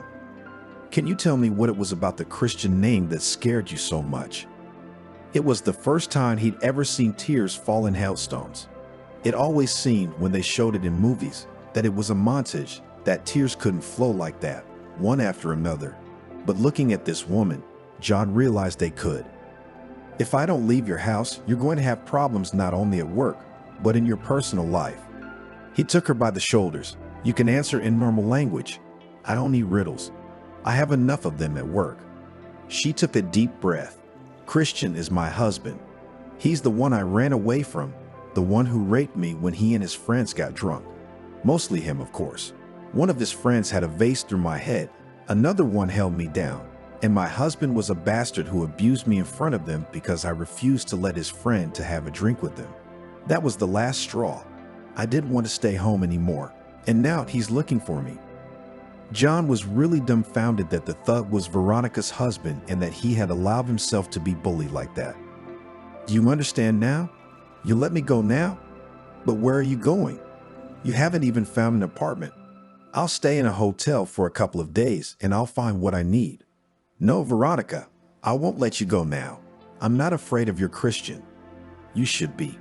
He's a ruthless man without shame or conscience. How did you end up with him? I told you about the siege. That's how I got involved. How do you know he's looking for you? I called Diana. She told me. You shouldn't have called. He can track you on your cell phone. Let's change your SIM card. Come on, don't scare the baby. Let's go to dinner. We'll talk later. John, I don't want to drag you into a fight with that monster. I'm a big boy and I'll take care of it myself. So Veronica stayed. It was already 10 o'clock in the evening when at last Tom got tired of playing and running around and went to sleep. John and Veronica were sitting in the dining room eating ice cream. Tell me, what does your husband do? John asked. He didn't like it when I asked him what he was doing. You don't have to get involved in my business, he told me. You know less, you sleep better. And I stayed out of it. But I did hear that his computer company was going through a rough patch. I know that he steals cars and jams the license plates. He once had men come to him with such faces that it's scary to remember. I've always tried to stay out of their sight, and Jacob's just as bad. Veronica, make your specialty coffee for the guests. And I was shaking, trying to put everything on the table and run away. They were always arguing, fighting, and they used a lot of bad language. My child. And I would go to the back room so my son wouldn't hear this outrage. I'm sorry I asked you to tell me, John said guiltily. The memories are difficult, and I can tell you're uncomfortable. She didn't answer him, but continued. The last time they came, they were strangers, young guys, quite handsome. I even thought, well, this time it would be without any language and the negotiations would be quiet. But no. One of them caught me by the arm and pulled me down onto his lap. Jacob jumped up and hit me. Why are you wiggling your ass in front of men? Get out of here. I didn't have to deal with him and I wanted to leave. Veronica, come have a drink with us, the guy said. Don't touch me. That's no way for a guest to behave in someone else's house, I yelled. He stood up, pulled me against him, and I fumbled for the vase and smacked him on the head. The other one grabbed me, my dress snapping as I jerked, and that's when Jacob decided to show his manhood. I looked at his angry eyes and I was scared, not because he might raise his hand to me again, but because for the first time in my life, I decided to cross what Jacob thought was a red line. I decided to go against his will, to rebel without fear of his fists. Mom had always idolized Dad, saying he was king and God to her. And she taught me to live the same way. Always shut your mouth at the right time. Mom taught me, then the family will get along. My mom wouldn't understand me right now. I can't accept Jacob like that, even though he's my son's father. She was silent, her tears preventing her from speaking, and there was nothing more to say. In the morning, while my husband slept, I packed my suitcase with my own and the children's things and left.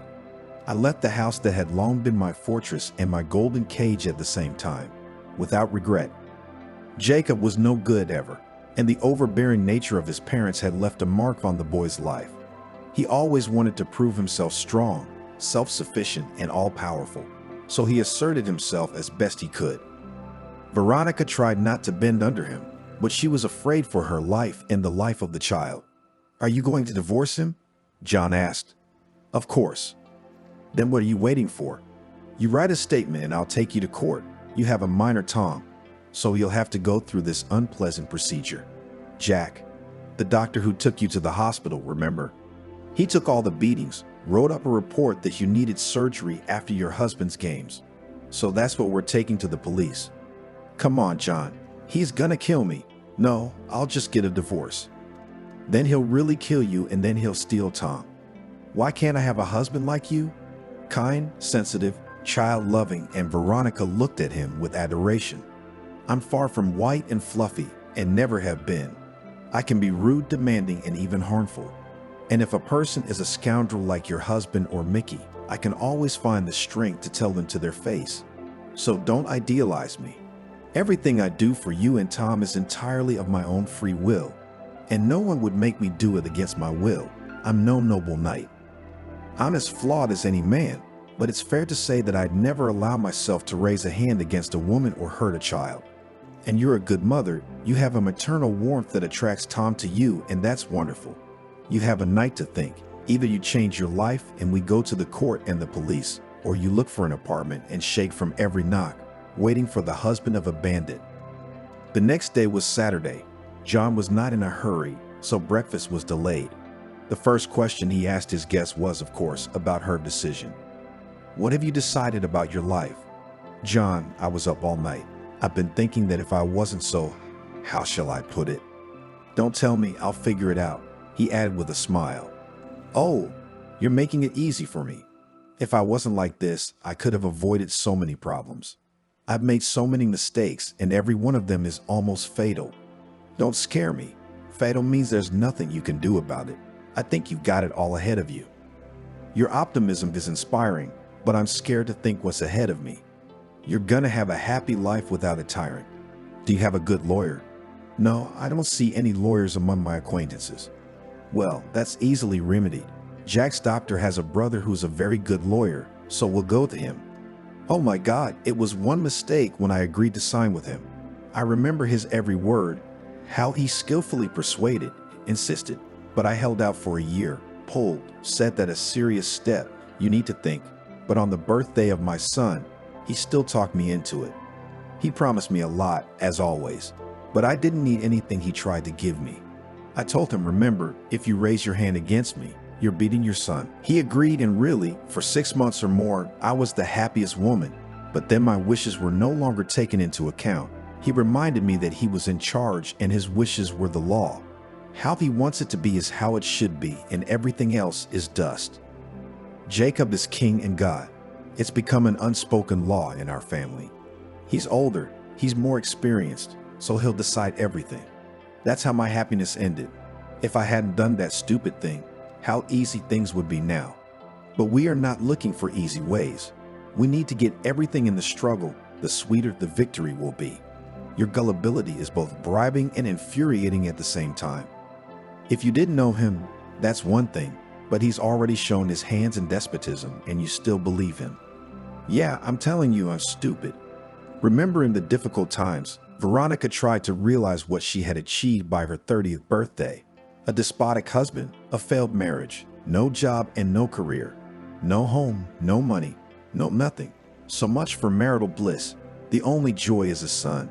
But that's a lot too, the woman reassured herself. Veronica, I love only you, Jacob tried to say softly. God, what a lie that was. Considering the constant humiliation and yelling. Do the women you love get beaten? Do the women you love get humiliated? No, no, and no. She no longer entertained the hope that her husband would ever be a better man and appreciate her. That's it. Hope was dead. Her illusions of marital happiness were gone like smoke. Veronica wanted to give him her life, but was left at a broken trough. Her marriage is a complete fiasco. Now it can be said for sure. Veronica didn't usually use profanity and had judged Diana when she used a 3-story mat before she could close her mouth. But now she was so shattered by her outcome that she mentally allowed herself to lose control of herself. John wasted no time in calling Jack and asking about Liam. "Valadia, we need your Liam now. I've been waiting for that call, because after Veronica's visit to my place and the way she'd been patched up, it was unforgivable. I'll tell Keir, he'll call you." But Jacob didn't waste any time. He called everyone he knew who knew Veronica in any way, but he couldn't get anywhere in his search. Only Diana had been to this house twice, and not just to this house. Now she was calling him, whispering into the phone that she missed him. She was looser and more experienced than Veronica, but she was sticky. Jacob didn't like that, so when he saw Diana calling, he didn't answer the phone. He didn't know who else to involve in the search for Veronica. It had been 2 weeks since she and her son had been away from home. The news came from nowhere. Asterisk, asterisk, asterisk, asterisk. Victor's Day, the head of the traffic safety department, began with another disappointing report. Another traffic accident and another fatality. On the table, there were reports on accidents and traffic violations committed by drivers and analysis of the reasons for their occurrence. I decided to start with the tapes, distracted by a phone call. "Morning, Victor." He recognized his old friend Christian. He didn't like to talk to him, but he had to turn to him and he helped him. So, adjusting his voice to a friendly tone, he answered Jacob. "I'll get right to the point, knowing how busy you are. Go ahead. My wife disappeared 2 weeks ago. Neighbors saw her leaving with a baby and a huge suitcase. Didn't leave town by any means of transportation, so maybe you can track her." "Are you kidding me? How am I supposed to track her where? All over the city?" He was pissed at everyone, even though he knew the guy was innocent. "Why all over town?" "You know my address. Look around the roads, see if you see anything interesting." "All right. When did you say you disappeared? 2 weeks ago?" "Yeah. You have a lot of traffic accidents there. 2 in the last 2 weeks." "Yeah, I've heard that. Well, can you help?" "I can't promise anything, but if there's anything interesting, I'll call you. I still have your number." "It's a pleasure. I'll be waiting." Veronica certainly didn't realize Jacob was getting too close. The 2 weeks Veronica and her son had been away from home, he'd been sick and twisted. He was angry at his wife, wanting to find her and punish her for everything she'd done. But on the other hand, he marveled at her courage. Mr. Christian had never thought he would long for his wife and son. The house was uncomfortable and cold without them.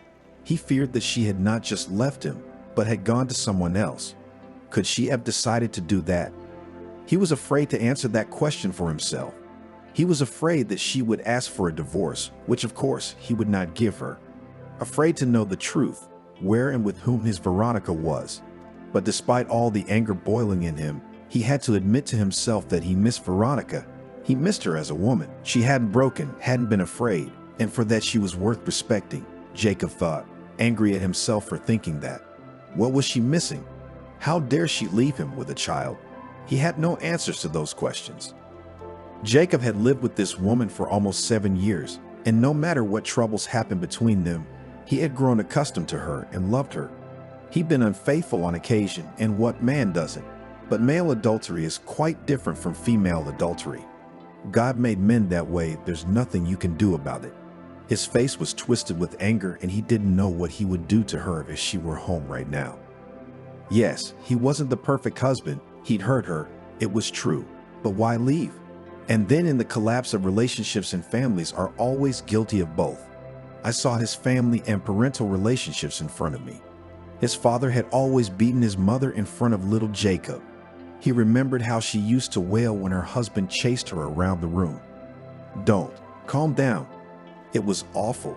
He felt sorry for his mother and he stood up for her. But she wouldn't go anywhere and she wouldn't take him away from his father. And when his father died, his mother didn't cry, just stood there looking blank. The neighbors would tell her to cry. The mother looked at them and answered, "I cried all my tears when he beat me. There was nothing left." The women nodded understandingly and hugged her by the shoulders.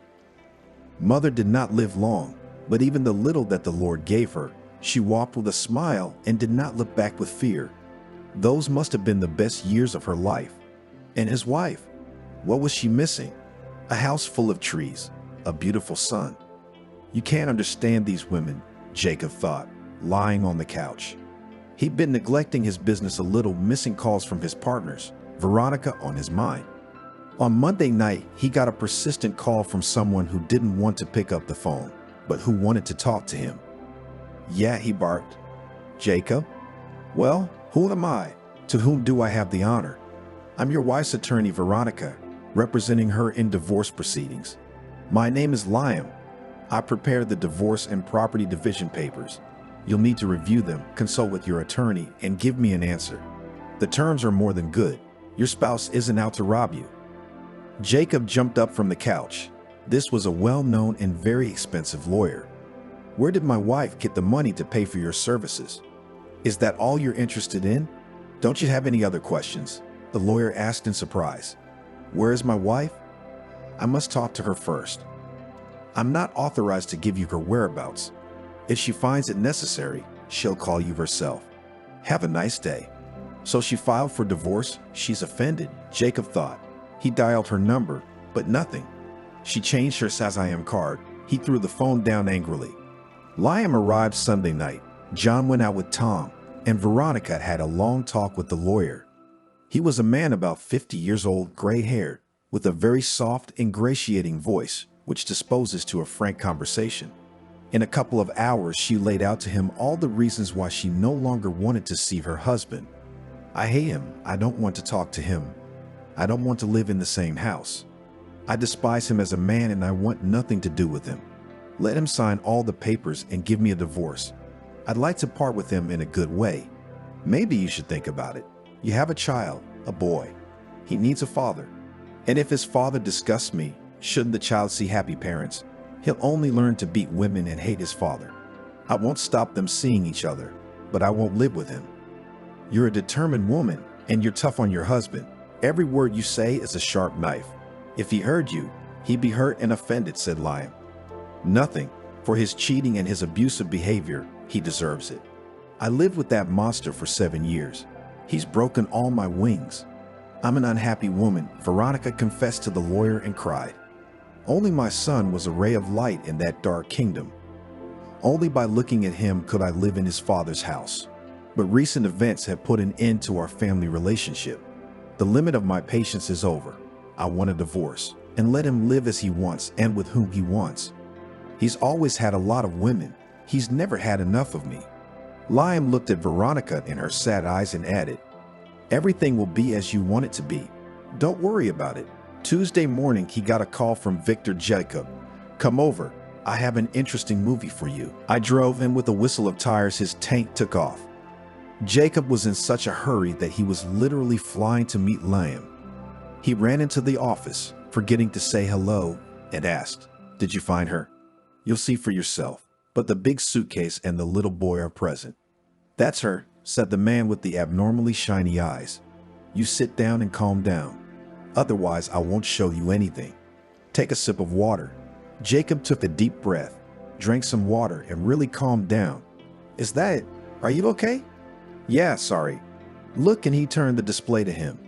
Looking carefully at what was happening on the screen, he recognized Veronica at once, but when she fell, he even flinched. What's wrong with her? He asked the Liam. I don't know. Keep looking.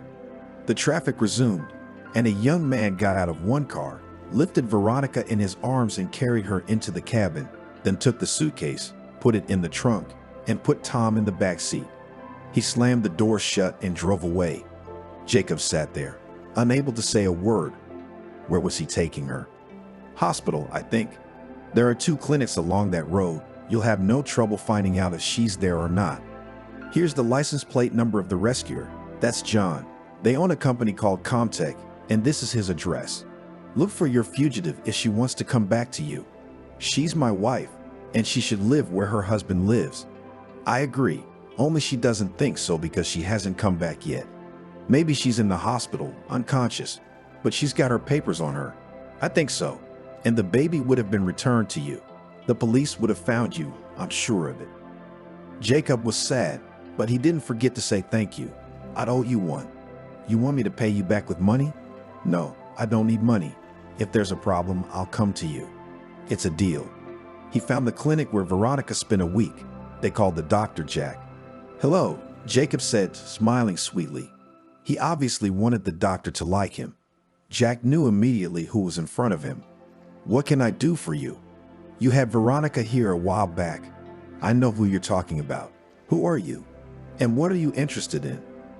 Jacob cheered up. The doctor was clearly in a good mood to talk to him. "I'm Christiane's husband. I'm interested in what happened to her and where she is now." "I don't know where she is now because I'm a doctor, not a policeman. You'll tell me what happened to her now." "Go ahead." "I have nothing to tell you except that she ran away from me 2 weeks ago with the baby." "That's it?" "Well, yes. What else did you want me to tell you? How many people raped her?" Jacob looked startled at the doctor. "What are you talking about?" "She had multiple lacerations. She was patched up, pieced together. All the beatings were removed, every bruise was recorded, and a doctor's report was written on the woman's condition after the surgery. I advised her to go to the police with these documents. I think they'll be interested in you. Any other questions for me?" "No." And the doctor left without saying goodbye. Mr. Christian didn't expect such a turn of events. When he left the clinic, he called his friend at the police station. "Valera, it's me. Did they say you filed a report against me?" "Yes, yesterday." "Why didn't you call me?" "You understand, I had it in my hands for 2 hours and they took it to the prosecutor's office. It's a very serious and competent document. The doctor's report is written to the letter. There's nothing to fault. Every bruise you gave her has been photographed. It's over, Jacob." "What does that mean?" "It means you're looking at a very serious charge of spousal rape from 8 and up."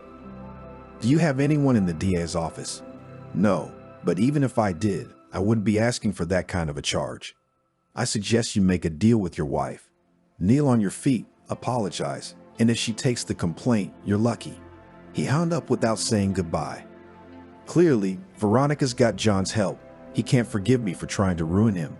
"Okay, I'm not proud," soothed himself. A man can and lie on his feet, but the divorce will not give. With these thoughts, he went to John's address.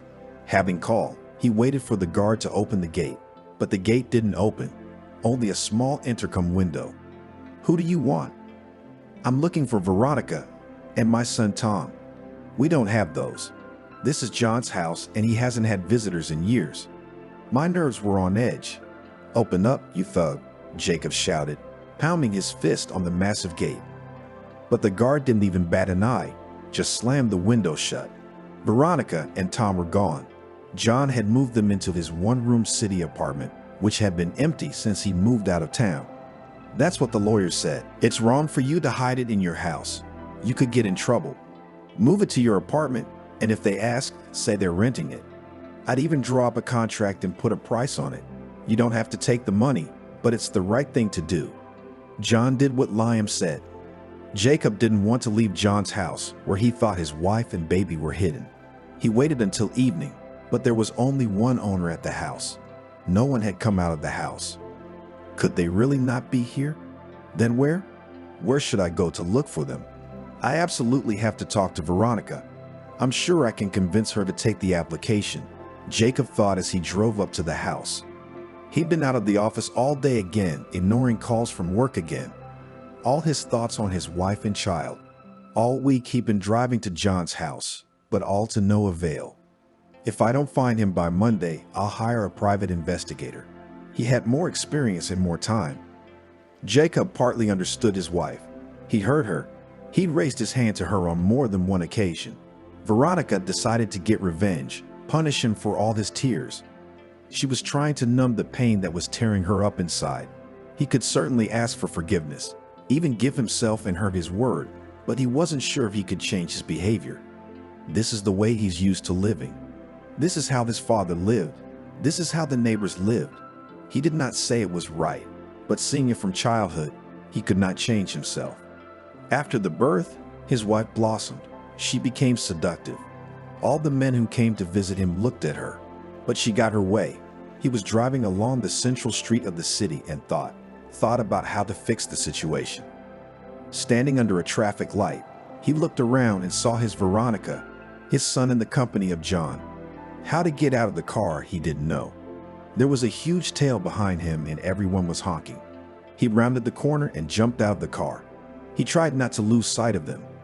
When he saw the two of them, he felt a lump in his throat. The fuses blew all at once, and it was impossible to contain himself. They looked like family. Not a single thought in his head, only rage, anger, and spite, which were bad counselors. He couldn't feel his own body. It was as if it had atrophied. Pulling himself together, he ran across the road and followed them into the mall. He didn't find them right away. They were sitting in a cafe drinking coffee. Tom was having a brownie. "Hello, son." Daddy shouted the child and ran to him, and his arms spread apart. Veronica immediately stood up. She was afraid he would carry him away.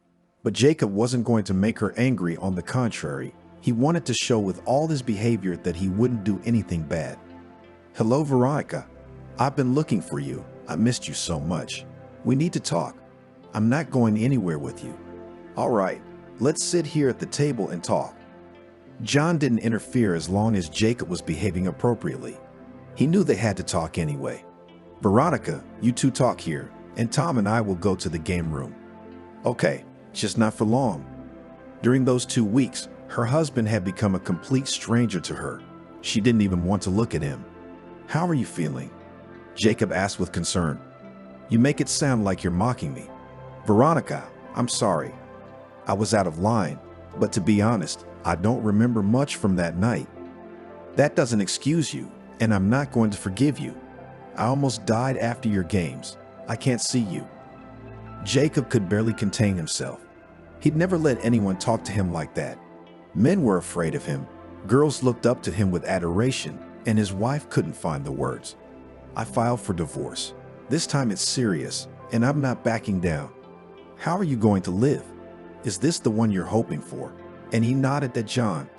"I've never relied on anyone, just myself. If you remember, I was working and making a good living.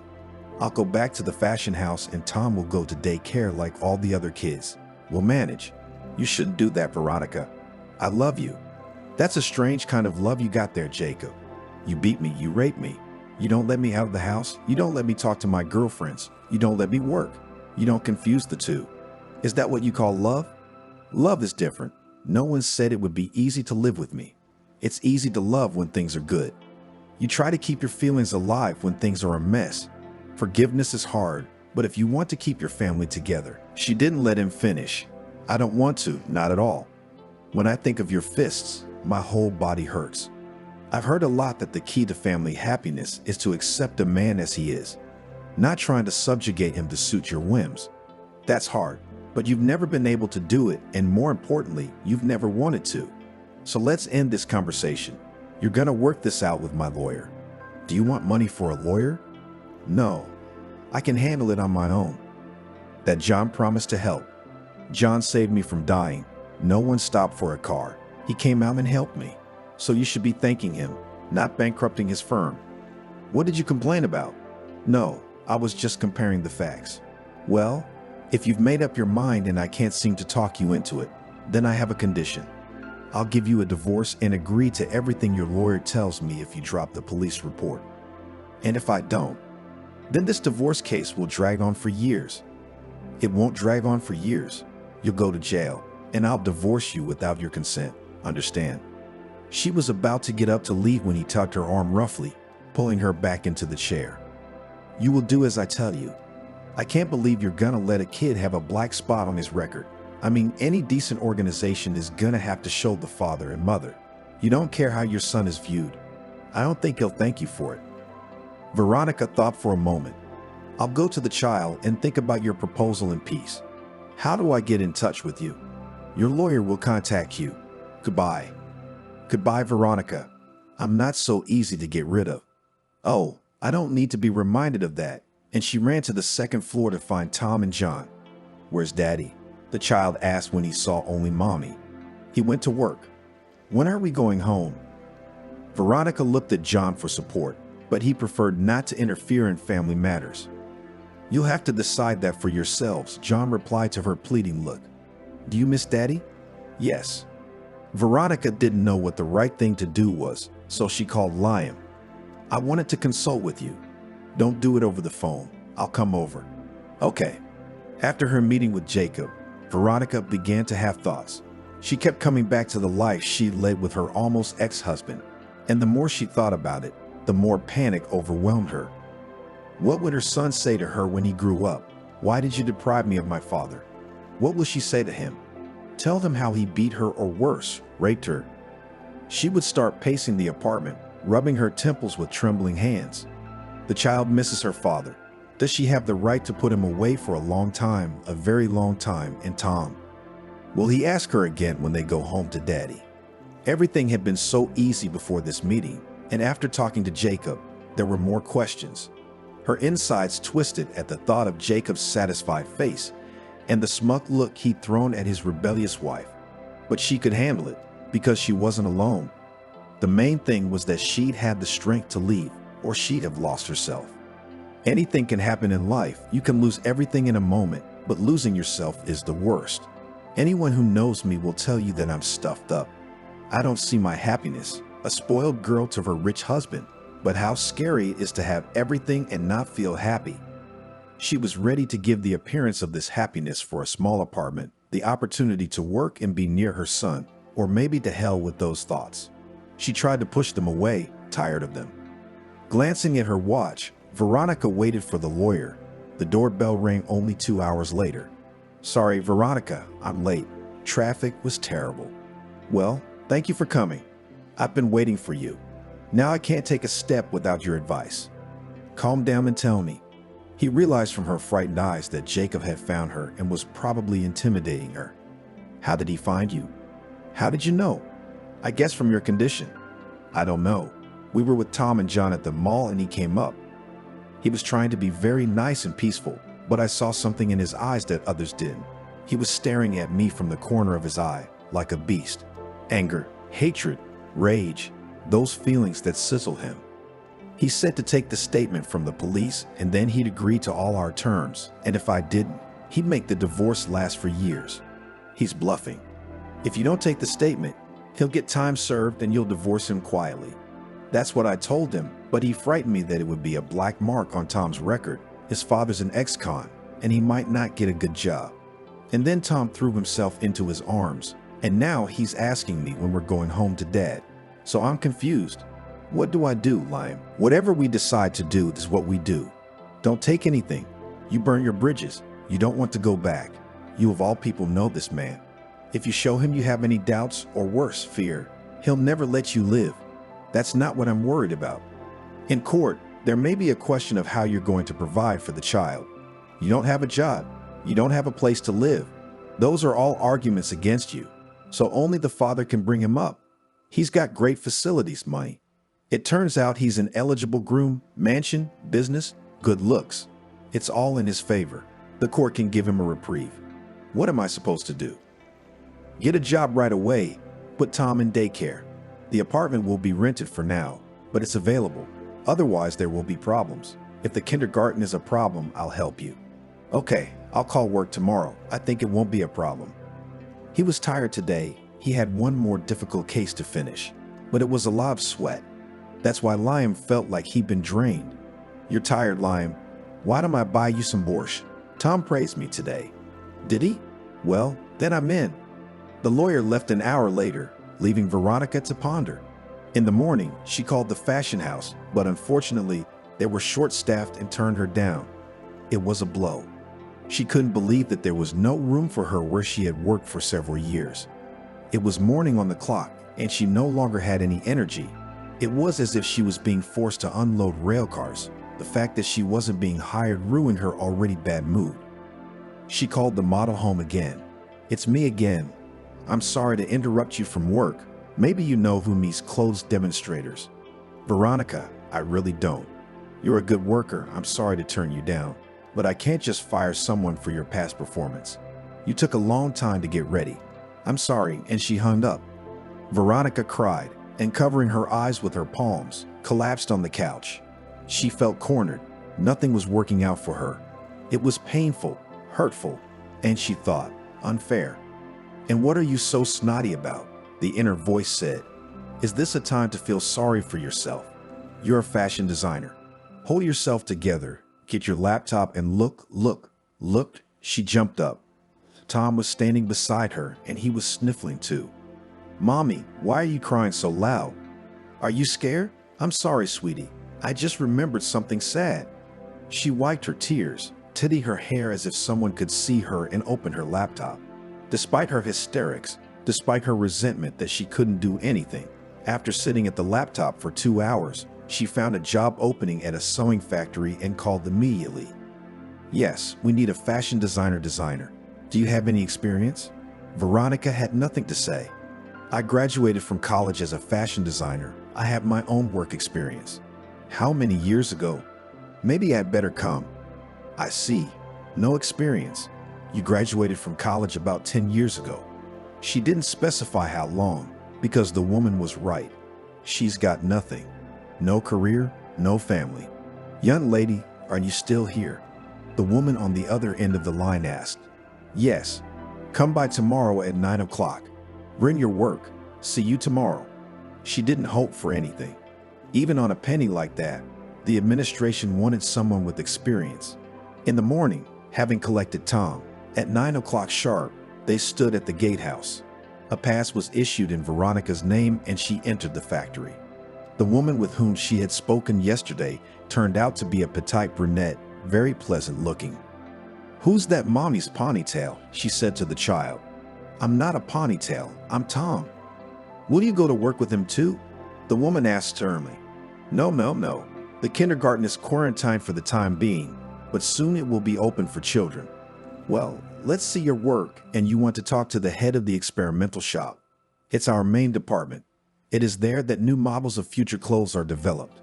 There we have modelers, designers, technologists who make samples of models." Finished her story Megan. That was the name of this sociable woman. She opened a large folder with models and looked at Veronica. "The patterns are old. We made them 5 years ago. Do you have any newer ideas?" "I have ideas. I just haven't had time to realize them," Veronica said in a high-pitched voice. Megan took her to the shop manager. "Edward, here Veronica is the new girl. I told you about her yesterday. Will you talk to her?" "Yes, I would like to." In front of her stood a young man, blonde, with blue eyes and a dimple on his chin. He was a little taller than Veronica. "Come in," he invited her, letting her into the office. They talked for about half an hour and the boss agreed to take her on a 1-month probationary period. "Our team is young, not afraid to put forward bold ideas, so we keep up with the times. I will be glad if you will settle in and will be useful to our factory." "I'll do my best. Tomorrow to the personnel department and get to work." Veronica had been working at the factory for a month. She didn't like the work. It wasn't her job to design models, but she was good at it. Tom went to a private kindergarten a stone's throw from home. She rarely saw John, mostly on phone calls. Several times she'd been called in to speak to an investigator and Liam had accompanied his client. He was so experienced, never let his client know offense. The investigators sometimes got lost talking to her. A month later, Veronica got a call from Nino. "Veronica, have you found a job?" "Yes, I work as a fashion designer. And why these questions?" "Will you come back to us?" "Diana got fired. She showed up drunk at a fashion show a week ago. We didn't see her. She fell down on the runway. It was a scandal. And yours was in the front row, watching." "Are they with Diana?" "You didn't know?" "No, but I don't care. We're getting divorced. So you're coming." "I'm afraid to quit." "What if you forgive her and I have to leave? And no one will hire me here?"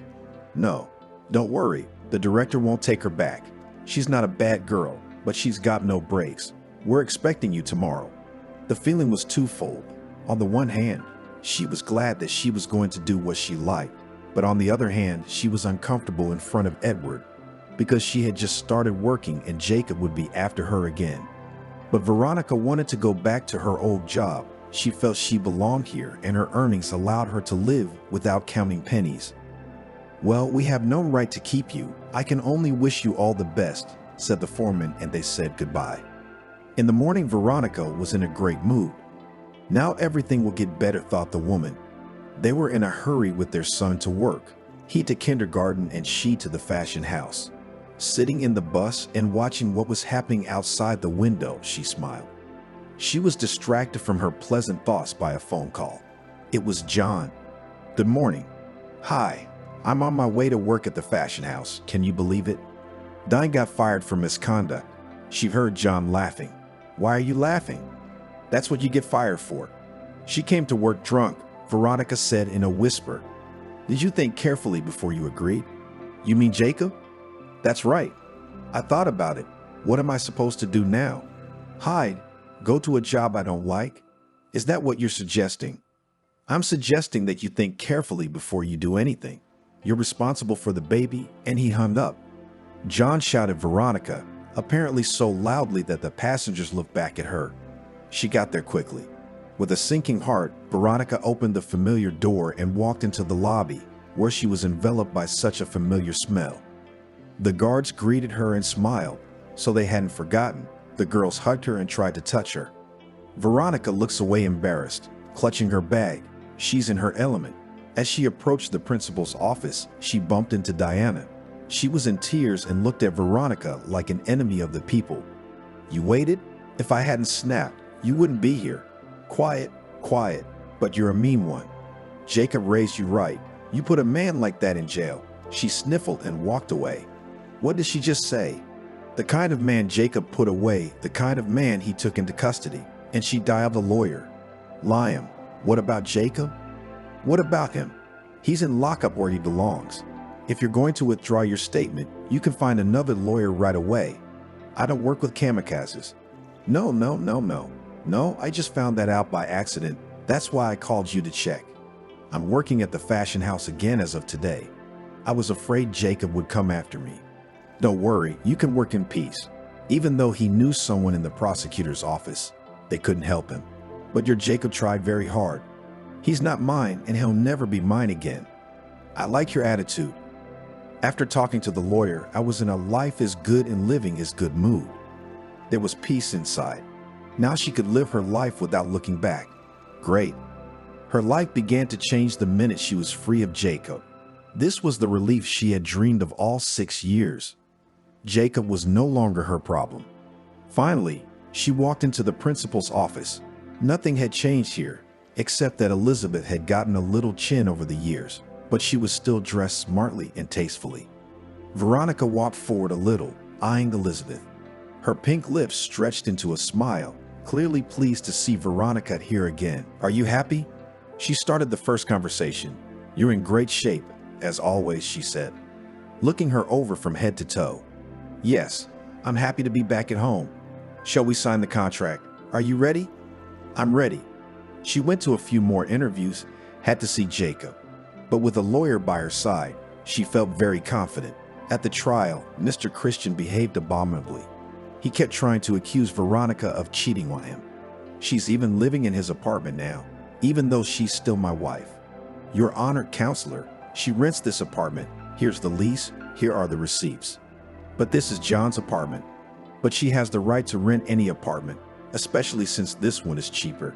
She lived in his house while I was looking for her all over the city, shouted at the Hall-X. She wasn't just living, she was between life and death, beaten and raped. As soon as she got better, Veronica left and has been living on her own for a long time. After being beaten for all of 6+ years, it's a wonder she didn't become disabled, finished the lawyer.